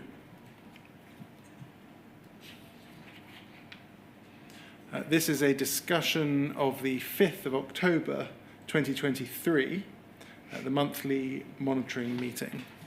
If we scroll over the page, please, to page 2, at number 4, we can see there you expressing some concerns with the potential for an appeals mechanism. It says, the group discussed the advisory board's recommendation to introduce an independent appeals process on the Horizon shortfall scheme. Carl noted that there was a risk that, as envisaged, the appeals process would effectively be a rerunning of the HSS and would be very challenging on value for money grounds. Am I right to say that at that point in time you were concerned about the potential cost of an appeals mechanism? It's not, well, I suppose cost is a dimension, but in this case, it's the efficiency dimensions of value for money that were on my mind, i.e. Quite a large amount of money had been spent at that point on running the HSS. The advisory board earlier than this date, I think June 23, had first suggested that it might be needed. And at that point, I felt that what was being proposed was basically rerunning the whole thing again for claimants who had gone to the independent appeal and on average, I think at that point, had received about £39,000 each. So I was a bit concerned about that. But we worked on this with the advisory board over a number of months, and the Post Office gave us some ideas as well. At that point, I think I probably hadn't realised quite how many criticisms there were of the way in which the Post Office had run the HSS. And it became clear to me eventually that the criticisms were so large that the advisory board were right, that we wouldn't get closure on the HSS unless we gave individuals the opportunity to bring an appeal with legal support. If we could please turn to Bayes 301098. There's then another monthly monitoring meeting on the 1st of February 2024, so quite a bit of time has passed by this meeting. If we could please turn to page 3. We see there again the appeals mechanism is discussed, and it says CEO, that's Catherine Connolly, explained that there have been 70 requests to reopen HSS cases. These will be assessed. However, it was noted that there's limited availability of the panel. The monthly monitoring meeting were told that the department has started to receive correspondence regarding potential appeals too. The department's position is to explain that cases are settled. This aligns with what the Post Office are informing potential appellants. The Post Office stated that the department need to be aware that not everyone had full guidelines, including legal, when originally claiming. There are currently no timescales with regard to appeals, and you advised that the department were minded to see how the £75,000 initiative washed through, how many cases this resolved before further consideration of the appeals process. SR, I think that's Mr. Ricaldin, yes, responded by reminding you that this went directly against the Post Office's and the AB's recommendation. What's the AB? That's the advisory board. Advisory board's recommendation, currently with the Minister, who had mentioned his consideration in the House of Commons. It also did not consider that an appeals process would address a number of other issues which had been and will be raised at the inquiry. You recognised his points and pointed out additional concern about the potential costs of establishing such an appeals process. So we spoke about value for money before, but actually here it's directly on the issue of costs. Yes, that's right. I mean, we had advised Minister Hollinrake in December that it would be sensible to look at running an appeals mechanism. We ended up in this early period prioritising the 75k, and this is obviously January of this year when there were lots of other interventions happening, such as the GLO fixed sum. I don't know that I would agree that it was that not introducing it was running counter to the recommendation. Certainly, Lord Beamish, Kevan Jones, and others continued to press for us to do this. The Minister had not ruled it out. He did say that he would do it. My concern about costs was partly influenced by our conversations with the Treasury at official level about this proposal, because from their point of view, we would be effectively double dipping, coming back to Treasury, asking for another version of the scheme that had been quite expensive up until that point. And indeed, I think Minister Hollinrake found it quite challenging to get the then CST comfortable with the idea of launching an appeals mechanism. He wrote in March 24 to the CST and continued to chase in the run-up to the election, but we weren't able to persuade Treasury at that point to agree, and it then went on pause And we picked it up again with new ministers after the election, and they quite quickly agreed that we should press ahead with this intervention. In respect of the criteria to be applied, that can come down, please. Do you know what the criteria will be? So we have been started consulting various people on this. I wrote to Callum, who I know is in the room from the NFSP, and also to Sir Alan Bates last week. And we attended a meeting with the advisory board where we aired with them various proposals.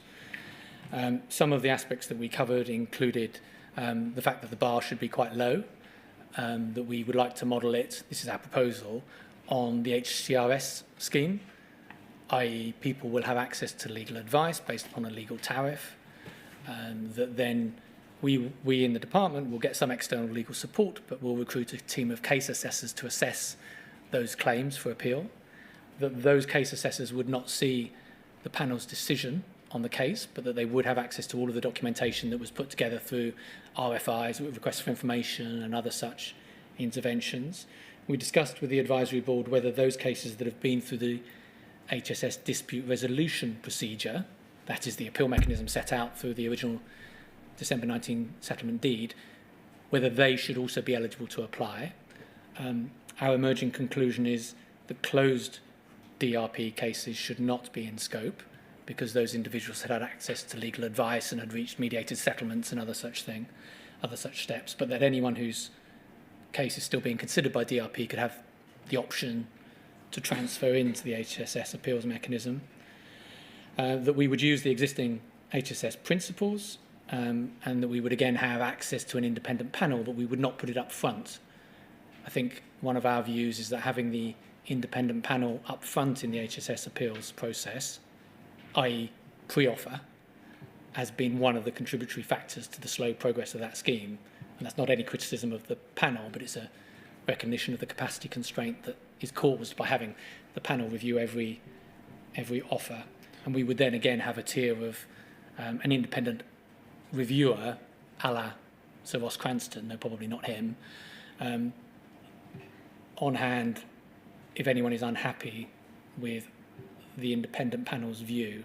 Am I right to understand, therefore, that there won't be a strict criteria for eligibility? I mean, to give an example, the GLO test for the independent reviewer is whether there's been a manifest error, procedural irregularity, or substantive error of principle. Those kinds of narrow criteria, legalistic criteria, will those kinds of things apply, or is it just an appeal effectively as of right to this panel? So I was interpreting what you said to be about the eligibility for someone to bring an appeal to the department scheme. Yes. Our emerging view is that the bar for that should be very low, so the eligibility should be wide. Your point around the independent review is a slightly separate one, because it's not about eligibility for the scheme, it's about the grounds on which you can appeal the independent panel's view on your claim.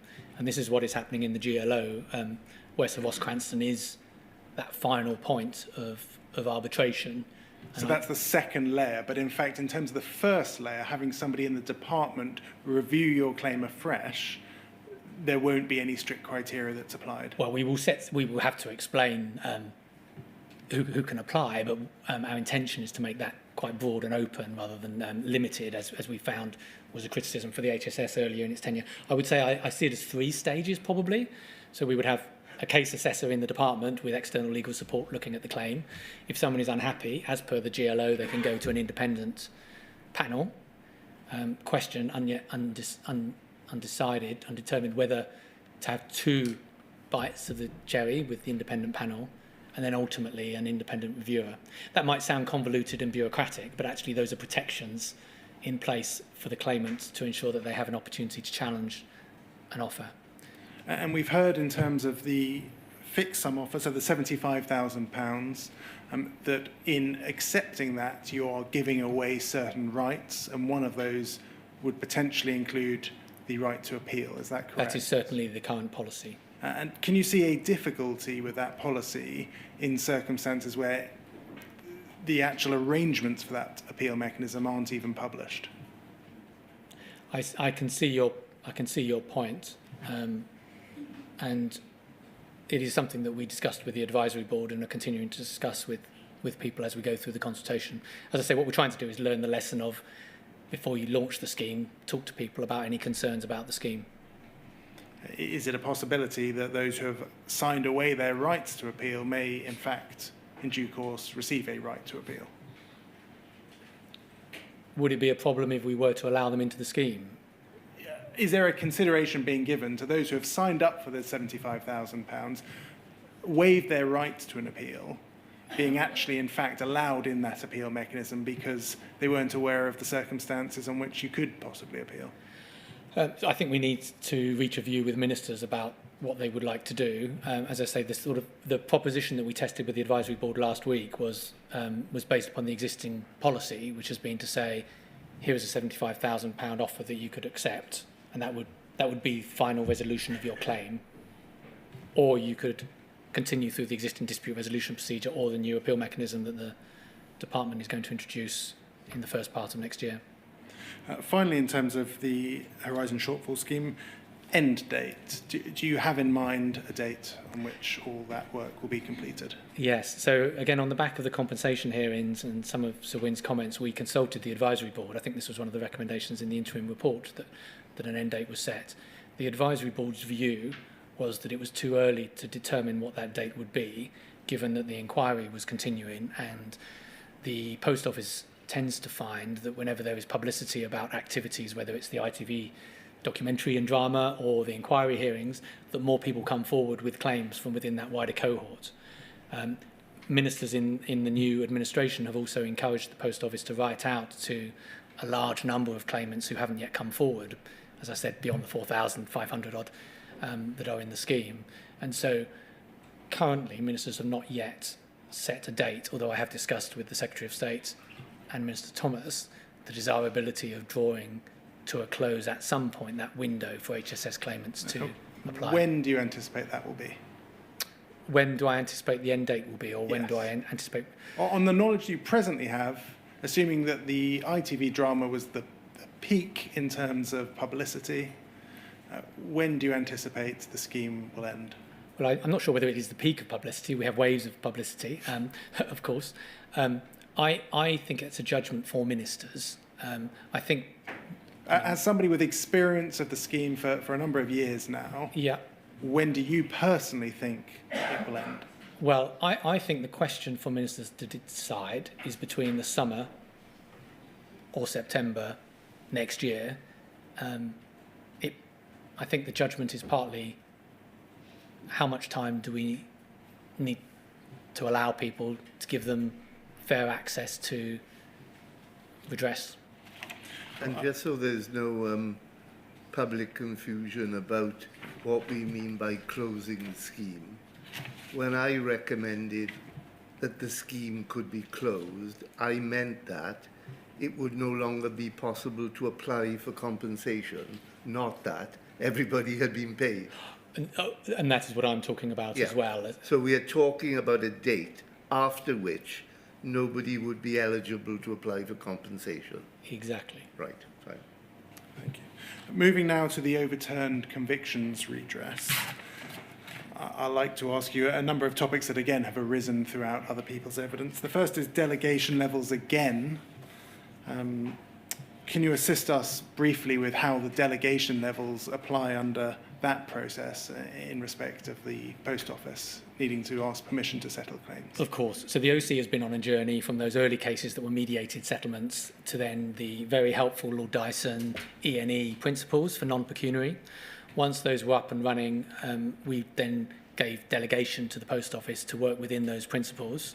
And as I say, we only need to see a non-pecuniary offer if it brings in a new head of loss, for example, that would be precedent setting. The pecuniary principles, again, took a very long time to get agreed, but since those have been agreed, they have been applied to more cases. And although we do still see pecuniary offers come to the department, we have given more freedom to the Post Office to make those offers. Can I just touch on one clarification in respect of your statement? Paragraph 29 of your second statement, you've said that there was agreement of the pecuniary principles between the Post Office and the claimant's legal representatives. It's the inquiry's understanding that there was consultation, but there wasn't formal agreement. Is that something that you understand, or do you have a different view? I suppose your understanding must be based upon what the claimant's lawyers have said to you. I remember that consultation did happen between the Post Office and various claimant lawyers, and feedback was given and the principles were amended in light of that. I know Dr. Hudgell did say to me that there may be elements of the principles that they would choose to challenge on a case-by-case basis. So perhaps your description is more accurate than what I've said in my statement on that point. However, I do think our experience has been that getting those principles in place is immensely helpful. Even if you go more slowly at first, you can then go more quickly afterwards because the areas for dispute narrow. Thank you. My other topic under that heading was the £600,000 government offer, but I think you've addressed that in addressing Mr. Ricaldin's objections when it was first announced, and you've explained your position on that. Yes, I think that's right. I would say that the 450,000 intervention that Minister Hollinrake, Kevin Hollinrake, touched on earlier is also quite helpful from Sir Gary Hickenbottom's recommendations, and he has played a very active role in case management, as he described at the Select Committee yesterday, which I think has really been welcomed by the claimant lawyers. At the meeting last week, when we met the advisory board and the lawyers, there was quite a bit of positive feedback about how the OC scheme was running now, and in particular the role that Sir Gary Hickenbottom is playing in helping bang heads together and so on. If we could move on to the group litigation, the GLO scheme, could we start on Bayes 40722, please?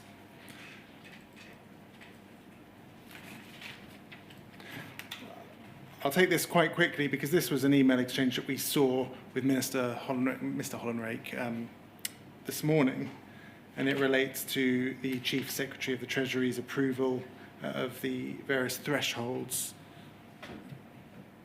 and the Chancellor appearing to resist the upfront offer.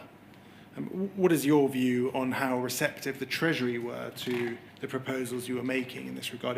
It's page 3, we can have a look at those passages that Mr. Beer took Mr. Hollinrake to earlier today. Thank you. Well, we got to the right place in the end, which was that ministers were able to announce the intervention that the Secretary of State and Kevin Hollinrake wanted, but it took a lot longer than I think it probably should have done. I know that Kevin Hollinrake challenged what I'd said here about the strong views of the Chancellor. That information was based upon what Treasury officials had told me, i.e. the Chief Secretary was sympathetic to the case from a political perspective, but the Chancellor was taking a bit of a broader precedent view, which, to be fair to Treasury officials, is part of their job to say what is the repercussion of this decision on other schemes. And there was quite a bit of resistance, as you saw through that letter that was sent back, which in summary said something like, good idea, but go away and come back with a different number. And after January of this year, it then became possible to get political agreement on that intervention, which I think was the right outcome. Thank you. So the original thinking was 100,000, then it went and was agreed at 75,000. Correct. Thank you. That can come down. Thank you. The latest figures in terms of the GLO is that there are 306 claims received, 221 claims paid. Is that correct?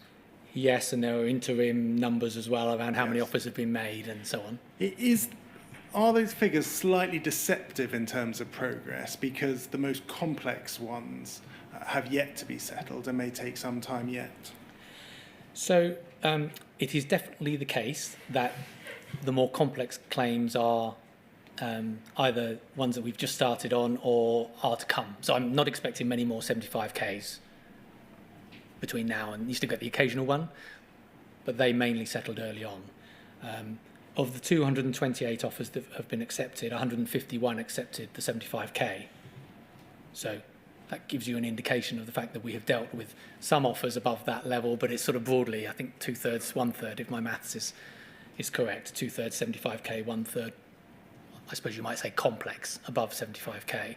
I don't have any reason to believe, based upon discussions with my team and my analysts, that the cases we've seen above 75K are any more or less complex than the other claims that are coming.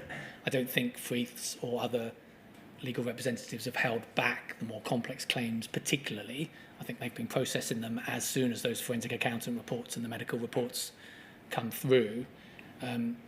This is one of the points of contention around the scheme, that we are awaiting 186 claims, and the conversation we had at the advisory board last week was about are we delivering full and fair redress?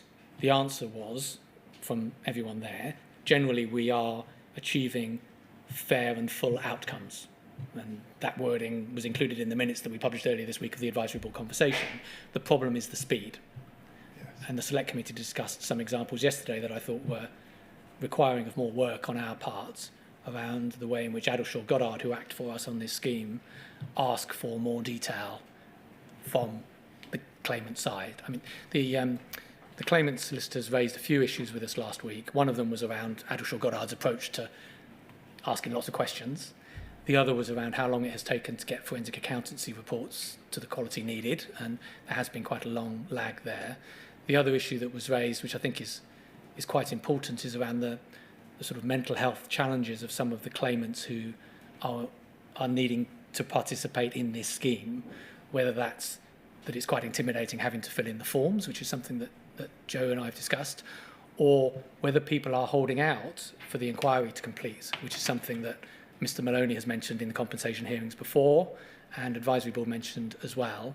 Chris Hodges, the chair of the advisory board, said that he felt it was important to say the schemes are there, the money is there, there's 1.8 billion there. So, anyone listening should, feel ready to come forward, was his sort of view. But I can understand that from what the claimant lawyers said, some of the claimants want more time and don't want to be pressed by a deadline for the GLO scheme for when they need to complete their claim.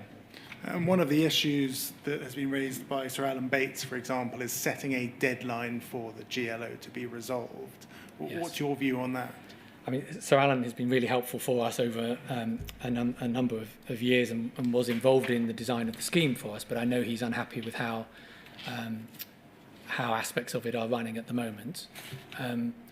I think the view from my ministers, and I think the Prime Minister said this in a letter to Sir Alan earlier this week, that if claims come to us by Christmas, then we should be able to get offers out in the early part of next year. So it is 40 working days is our target for getting out those initial offers in 90% of the cases.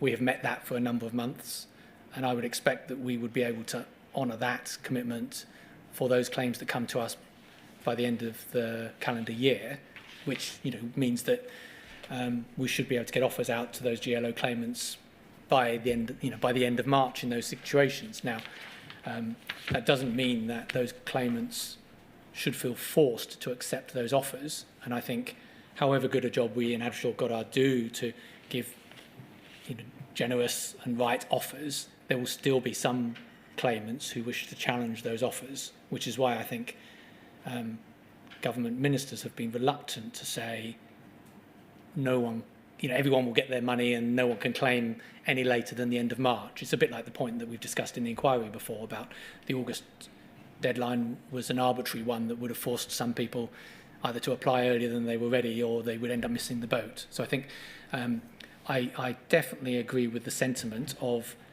you should get on with it and get the claims out, get the offers out quickly. But I think the mechanism of saying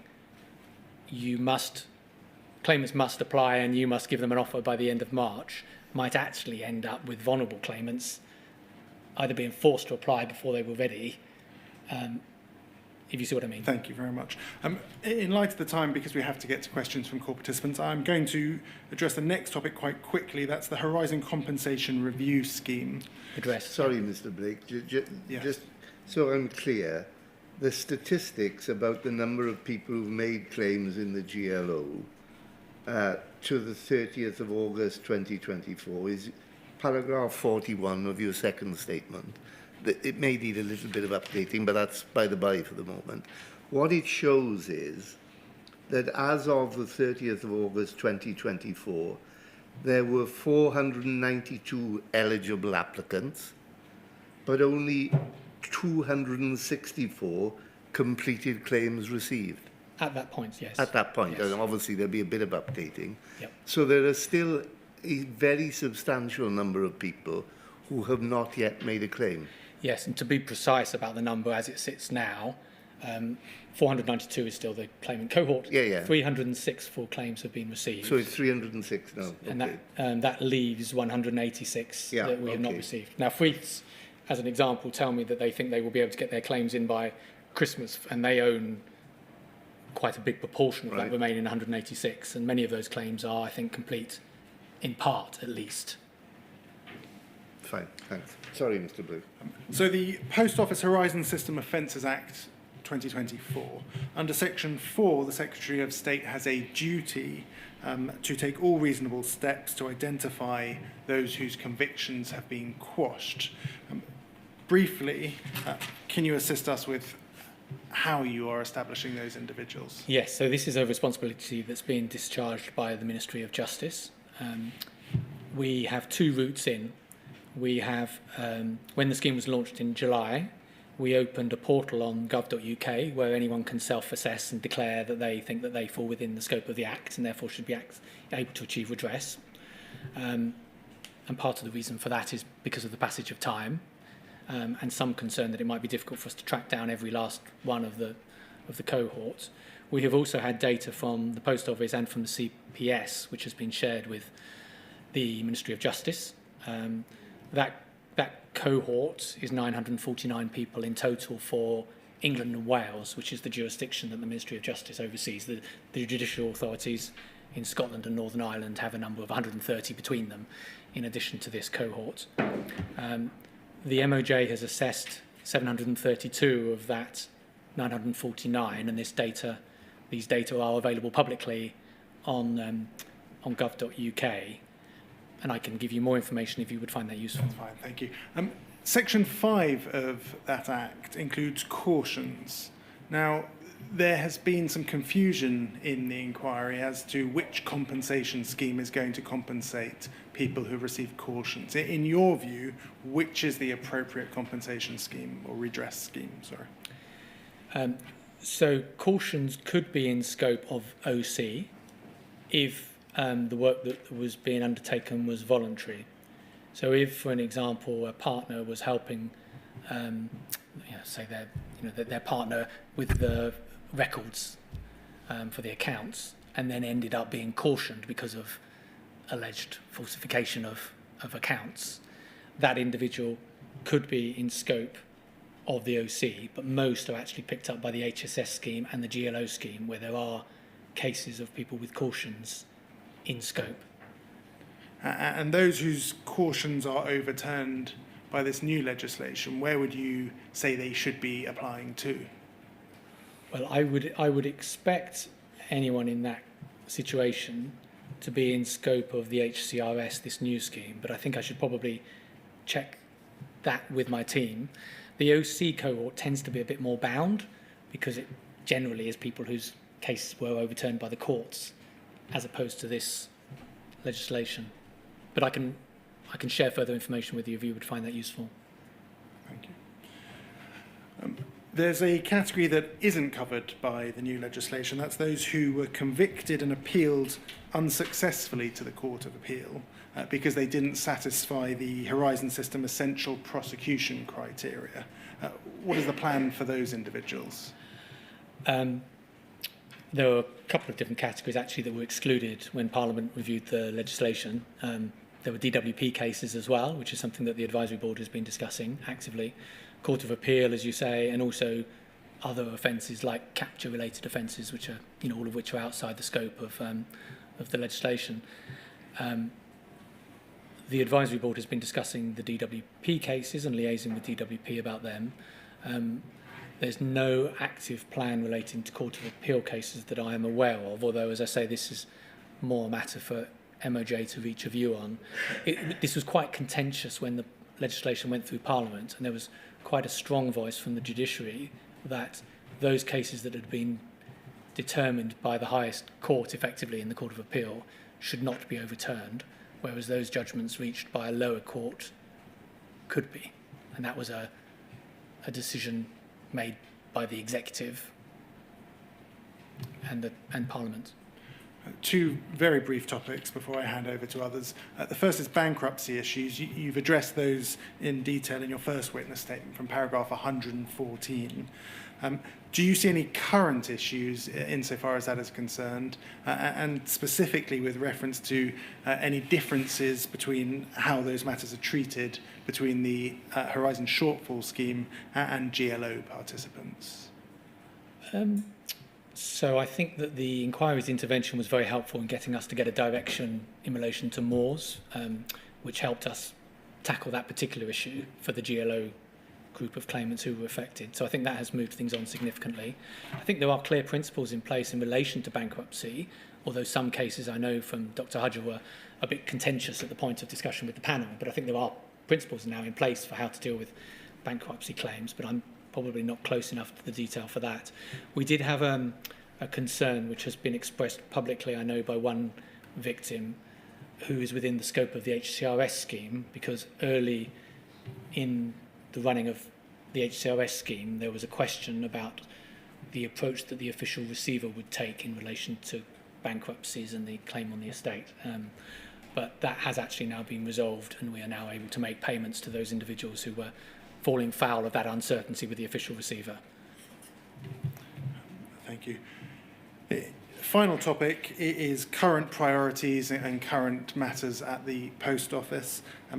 I don't need to take you to, there are some documents in your pack that relate to concerns at the Post Office about the increasing number of losses at the Post Office and how to address that matter. I don't know if you've seen the various correspondence with Fujitsu in this inquiry regarding future prosecutions. What do you see as the plan going forward to address issues with discrepancies going forward? So in my mind, those are slightly distinct issues, although I recognise there's an interrelationship between them. I think under Nigel Rowton's leadership, the company's taking quite an active approach to trying to bring postmasters with them on the discrepancies and losses issue. So they, I know, have been taking steps to bring the NFSP and I think the Voice of the Postmaster into the Chesterfield office to come and see the back office that deals with discrepancies, and various steps were taken, such as the dispute button, which I think was used a bit less than the Post Office had expected, and there were various training interventions and so on that were pursued. And Kevin Hollinrake mentioned earlier the conversations that we had with the company about that. What I believe is going to happen is that the Post Office is going to bring in someone external to have a look at the current Horizon system. When I saw the YouGov survey that the inquiry published, I spoke to Lorna Gratton ahead of a Post Office board meeting and said, this is even worse than I thought from what I'd heard from the company. She raised at the board meeting, I understand, the need to get some independent assurance for us and for the company. And I understand that Nigel was of that view himself anyway. And so there are plans in place to bring in someone to provide a bit more confidence to everyone involved about how the system's operating at the moment. I think the issue with Fujitsu is probably something you should discuss with Paul Patterson. There was a bit of a dispute between him and Nick Reed around this issue, I know, I think earlier in the summer, where I suspect that the Post Office feels when the police approaches it requesting data, that it needs to release the data to the police, but they need some checks and balances around that. But I'm not closely enough involved to be able to tell you what the Post Office is doing. Thank you very much. So there are just some questions from Mr. Henry and Mr. Jacobs and from Mr. Maloney as well. Before they do, can I just be clear about the questions I asked you about the greater emphasis on speed of delivery, right? And your answer is clear, but what I didn't follow up with you and should have is whether that steer, that I'll call it a gloss on the earlier steer, is a steer which was given to you by the previous government, or by this government, or by both? Yeah, the answer is by both. By both, right. That's fine. I just wanted to know. Fine. Right. Who's going first? I'll go first, if I may, sir. Can you swap places with Miss Page, and so I can see you, Mr. Henry? Sorry, sir, I was No, taking not. cover. Even late in the day, I like to see the questioner. Thank you. You've made... Hello, Mr. Creswell. You've made two statements, reasonably long length. You haven't mentioned Mr. Cooper in either of them, but you did mention him when you were being asked questions by Mr. Blake earlier today. And the impression given was that Kelly Tolhurst, the minister, was not particularly happy with Mr. Cooper's performance, or would it be right to say judgment calls? Is that fair? At that early point in my tenure, that is the case. She became more comfortable with him over a period of time, but what I was describing was a particularly sticky patch early in my tenure, in the sort of April-May period, which was the fallout from the judgment. Yeah, the fallout from the judgment. How well did you know Mr. Cooper? I worked as closely with him as I now work with Lorna Gratton.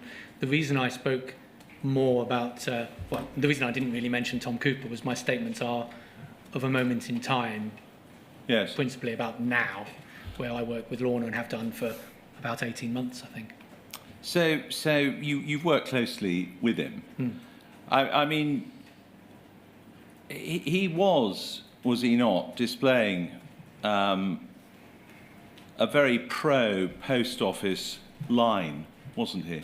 I don't think that is the conclusion that one would reach, having heard evidence from members of the post office who have spent quite a lot of time in this chair complaining about an overly interventionist approach taken by Mr. Cooper. Well, that might have been philosophically the fact that he was supposed to be a non-executive director who thought actually that maybe he wanted to have an executive role, but he was aggressively taking the side of Poll in the litigation and also on the recusal issue, wasn't he? Well, I wasn't around at the point of the recusal. I believe he recused himself from the discussion about the recusal.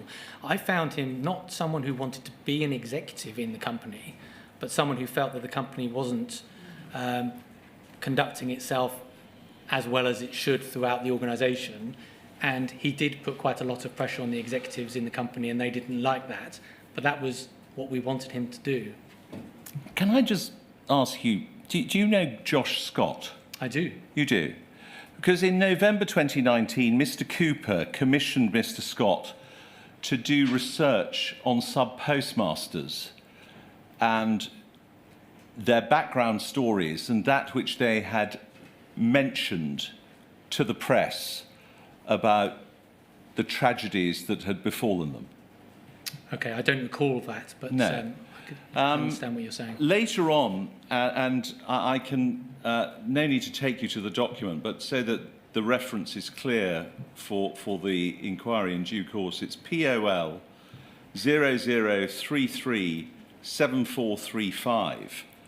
There is a note of a consultation with Mr. Altman, Queen's Counsel, at which Mr. Vamos, whom you will have known from Peters and Peters, was present, where the following is stated: board desperate to decide whether to take pot shots at Misra, and then further down in the document, and it is at page 3 out of 4 of the document, there is a reference to Tom Cooper and Tim Parker.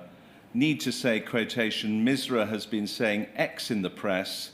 What our actual review of her case is X. Presumably it meant Y.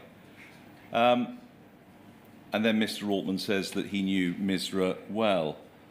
And does that not, I mean, if you'd been aware of that, you would have exercised caution, would you not?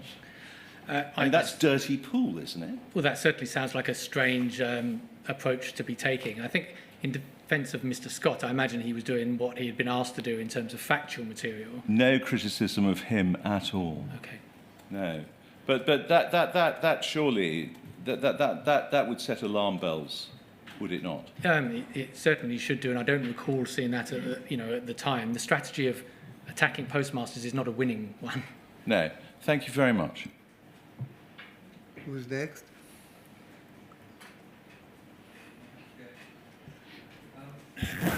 Hello, Mr. Creswell. I represent a large number of sub-postmasters who were affected by the scandal. I want to ask you about delays in the GLO scheme. You said at the beginning of your evidence that you've taken much more control in relation to redress, and that's come across as your evidence progressed. Many of our clients were members of the GLO, and they have expressed to us concerns that their claims are taking inordinately long to finalise. And I think from what you've said, there are over 80 claims outstanding. Is that right? In terms of claims that have not yet had offers? Yeah. All those that have had offers that haven't been accepted. It must be something like that. I don't immediately have the numbers to hand, but it is something a bit like that. I'll quote you, and correct me if I'm wrong. You said 306 claims received, 221 claims paid. Well, 295 offers have been made. Okay. To the 306. Okay. So there's obviously a gap between the 295 offers and the 228 that have accepted, but there is always a lag because we may have issued an offer at the end of October and the claimant hasn't yet replied and would do so soon. I think the most relevant fact, which may support your argument, is there were about 39 or 40 claims that were formally challenged. But about 80 outstanding, is that right? Do you mean of the 295 offers that have been made? Those that haven't accepted and are still involved in the scheme? Yeah, I make it 74, but... Very well. Yeah. Well, we're nearly there, aren't we? So the delays, you will know that the GLO was announced in June 2022. The scheme was published in March to April 2023. And then there was a 38-week period where the Post Office provided disclosure, at the end of which. So the scheme wasn't really in operation until January 2024. Is that right?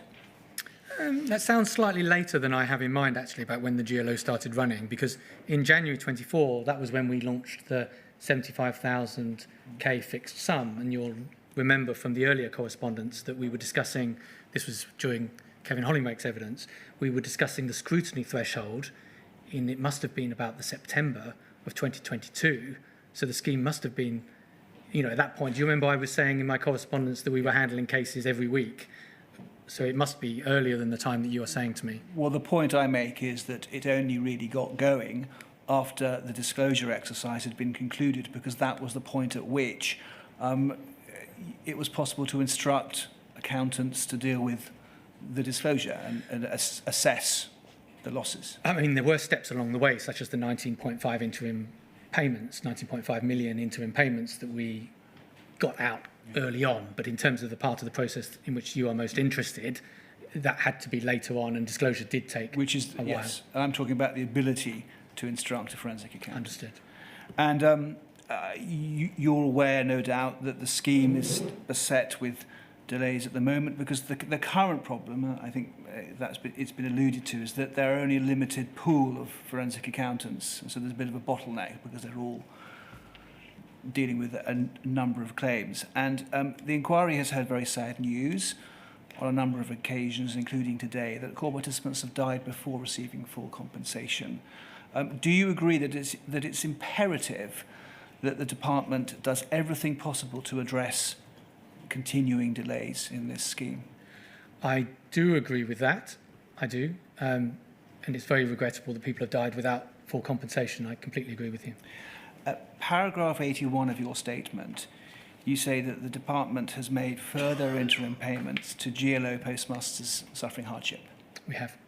And you cite the risk of bankruptcy or the loss of a home as examples where payments have been made. And at paragraph 151, you say that interim payments for medical expenses are automatically approved upon receipt of a medical report that supports the need for treatment. Would such payments cover medical expenses where a sub-postmaster, for example, needed medical treatment within a short time frame, but wanted to do so privately because they didn't want to wait and be in a queue? As far as I'm aware, they could well do. We discussed this with the advisory board last week around cognitive behavioural therapy, where some claimants are still in the system and have not had full redress and need money to access that sort of support. And my team confirmed in that conversation that that was the sort of thing that we could provide funding for. I've personally signed off hardship payments for people who are struggling with their gas bills. Well, exactly. And what if a close family member was struggling or needed medical care, a spouse or a child, for example? I think I would need to check the exact approach, but I think, obviously, as I mentioned earlier, the principles around whether family members are included or not is something where there is a line. I think the impact of an individual seeing the harm that has fallen on a family member as a result of the Horizon scandal can be funded through compensation schemes. That's a sort of indirect funding. Yeah. I don't know if a family member comes along and says, I need funding to pay for this bill, whether that particular bill would be covered through the payment to the postmaster, or whether what we would do would be to provide a hardship payment against a head of loss from that main postmaster, and then it was up to the postmaster or former postmaster to decide how to spend that money, if you see what I mean. We have clients who are here today, and I won't name them, but I'm told that people here today have received such payments in respect of family members with medical conditions, and others have had pre-existing medical conditions that have deteriorated, and they've received payments in relation to that. But don't you think that the availability of payments for sub-postmasters, former sub-postmasters or assistants or family members who are struggling for whatever reason is something that should be published? It's not something that people should have to go to their lawyers and write letters to make requests for. That should be information that's freely available. That's quite an interesting point, actually. I mean, my team and I try hard to ensure that postmasters who need money whilst they are still in the system can access that money. And obviously we've had waves of interim payments, but we have also approved quite a large number of hardship payments, and the definition of hardship is very loose. It's quite a low bar. So maybe that is something that I should take away and discuss with my team. There is a trade-off between how much time is spent by claimants, victims, lawyers, and departmental lawyers in handling small requests for funding, and then getting to the end of the challenge cases and getting payments out. Of course, small amounts of incremental requests every week would probably be excessive. But the principle of trying to ensure that people aren't suffering whilst they're waiting for their claim to be completed seems inarguable. So maybe we should amend our guidance to reflect that. That's helpful. And it's also noted that you say that the definition of hardship is, the words that you used are loose and low bar. So it's a wide discretion, isn't it? Correct. Thank you. My next question then is in relation to at 5 to 4, I think, today, in answers to questions from Mr. Blake. You spoke about the publicly available figures in relation to overturned convictions and people who qualify under the Act. Can I just ask you to confirm that that information is the quashed convictions management information published by the Ministry of Justice? That's correct, from the 1st of November, and it was included latterly in the bundles. Yes, I think what was included was October's number, so I'm not going to take you into that. But there was one for the 4th of November that's been published in the last, obviously, couple of days. And you said in your evidence that there's a cohort of 949 in England and Wales. Yes. And 732 have been assessed. Yes. And there's a cohort of 130 in Scotland and Northern Ireland. Yes, 100 Scotland, 30 Northern Ireland. And have they been assessed? I believe that they are in the process of being assessed, and letters have started to issue. There was a press notice from the Scottish judicial authorities as well, which you might want to look at to see how far they've got. And the figures that are published I think, say that 441 individuals in England and Wales have been sent a letter. Correct. And do you know how many have replied? Because this isn't recent, this is over the whole period, isn't it, that letters have been sent? How many have applied is linked to how many people have submitted claims, and that's 172 people. That's up from 104 the previous month. So every day we are getting large numbers of people who have received those letters applying. Can I just take the opportunity to give a couple of other bits of information around these stats that I think are relevant, which is that the MOJ, the Ministry of Justice, is now getting to the point where they don't have evidence for everyone. So they've written out to lots of people, which are quite straightforward. You might have heard this through the discussions that my team holds with you on a regular basis. There are 116 people in addition to the 441 who have been assessed and either have already been written to or will be written to, saying, we think you might be in scope, can you provide more evidence? So back to that point I made earlier to Mr. Blake, there are two ways in. We have a bit of a Venn diagram, people that have come in of their own accord and people from the evidence base. A point that I think hasn't been expressed publicly really very clearly is that 949 for England and Wales includes the 111 overturned convictions cohort. So the list that the Post Office provided included those whose convictions have been already overturned. I think it's 104 letters have been sent out to That's correct. people to clarify whether they are... You're looking at the same table as me. Yes. We've heard, the inquiry has heard, finally from me, the inquiry has had evidence from the Post Office that searches are ongoing in relation to sub-postmasters who were in post during the relevant period to see whether there may be further people whose convictions have been quashed. What attempts is the department making to obtain responses from people who don't respond and to look for people who haven't been identified yet but may be in scope? So this is a question really that the Ministry of Justice is dealing with. I understand they've employed external search. Are you okay? No. Yes.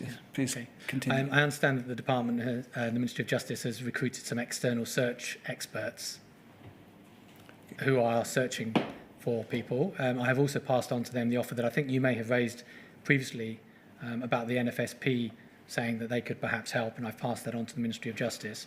They are also following up where there are no responses to the letters that have been sent. Okay, I have one further question to ask you. I understand that of people that you've written to, how many of them have registered? I don't have that statistic here, I'm afraid. And are you able to answer this question? What is being done to find those who have not registered? Well, that was what I answered earlier. Okay. Well, that's very helpful. I don't have any more questions for you. So there are no questions for Mr. Maloney. So I think that's it then. Thank you very much, Mr. Creswell, for both your witness statements and for your oral evidence this afternoon. We will resume at 10 o'clock tomorrow morning. All right, thank you, sir.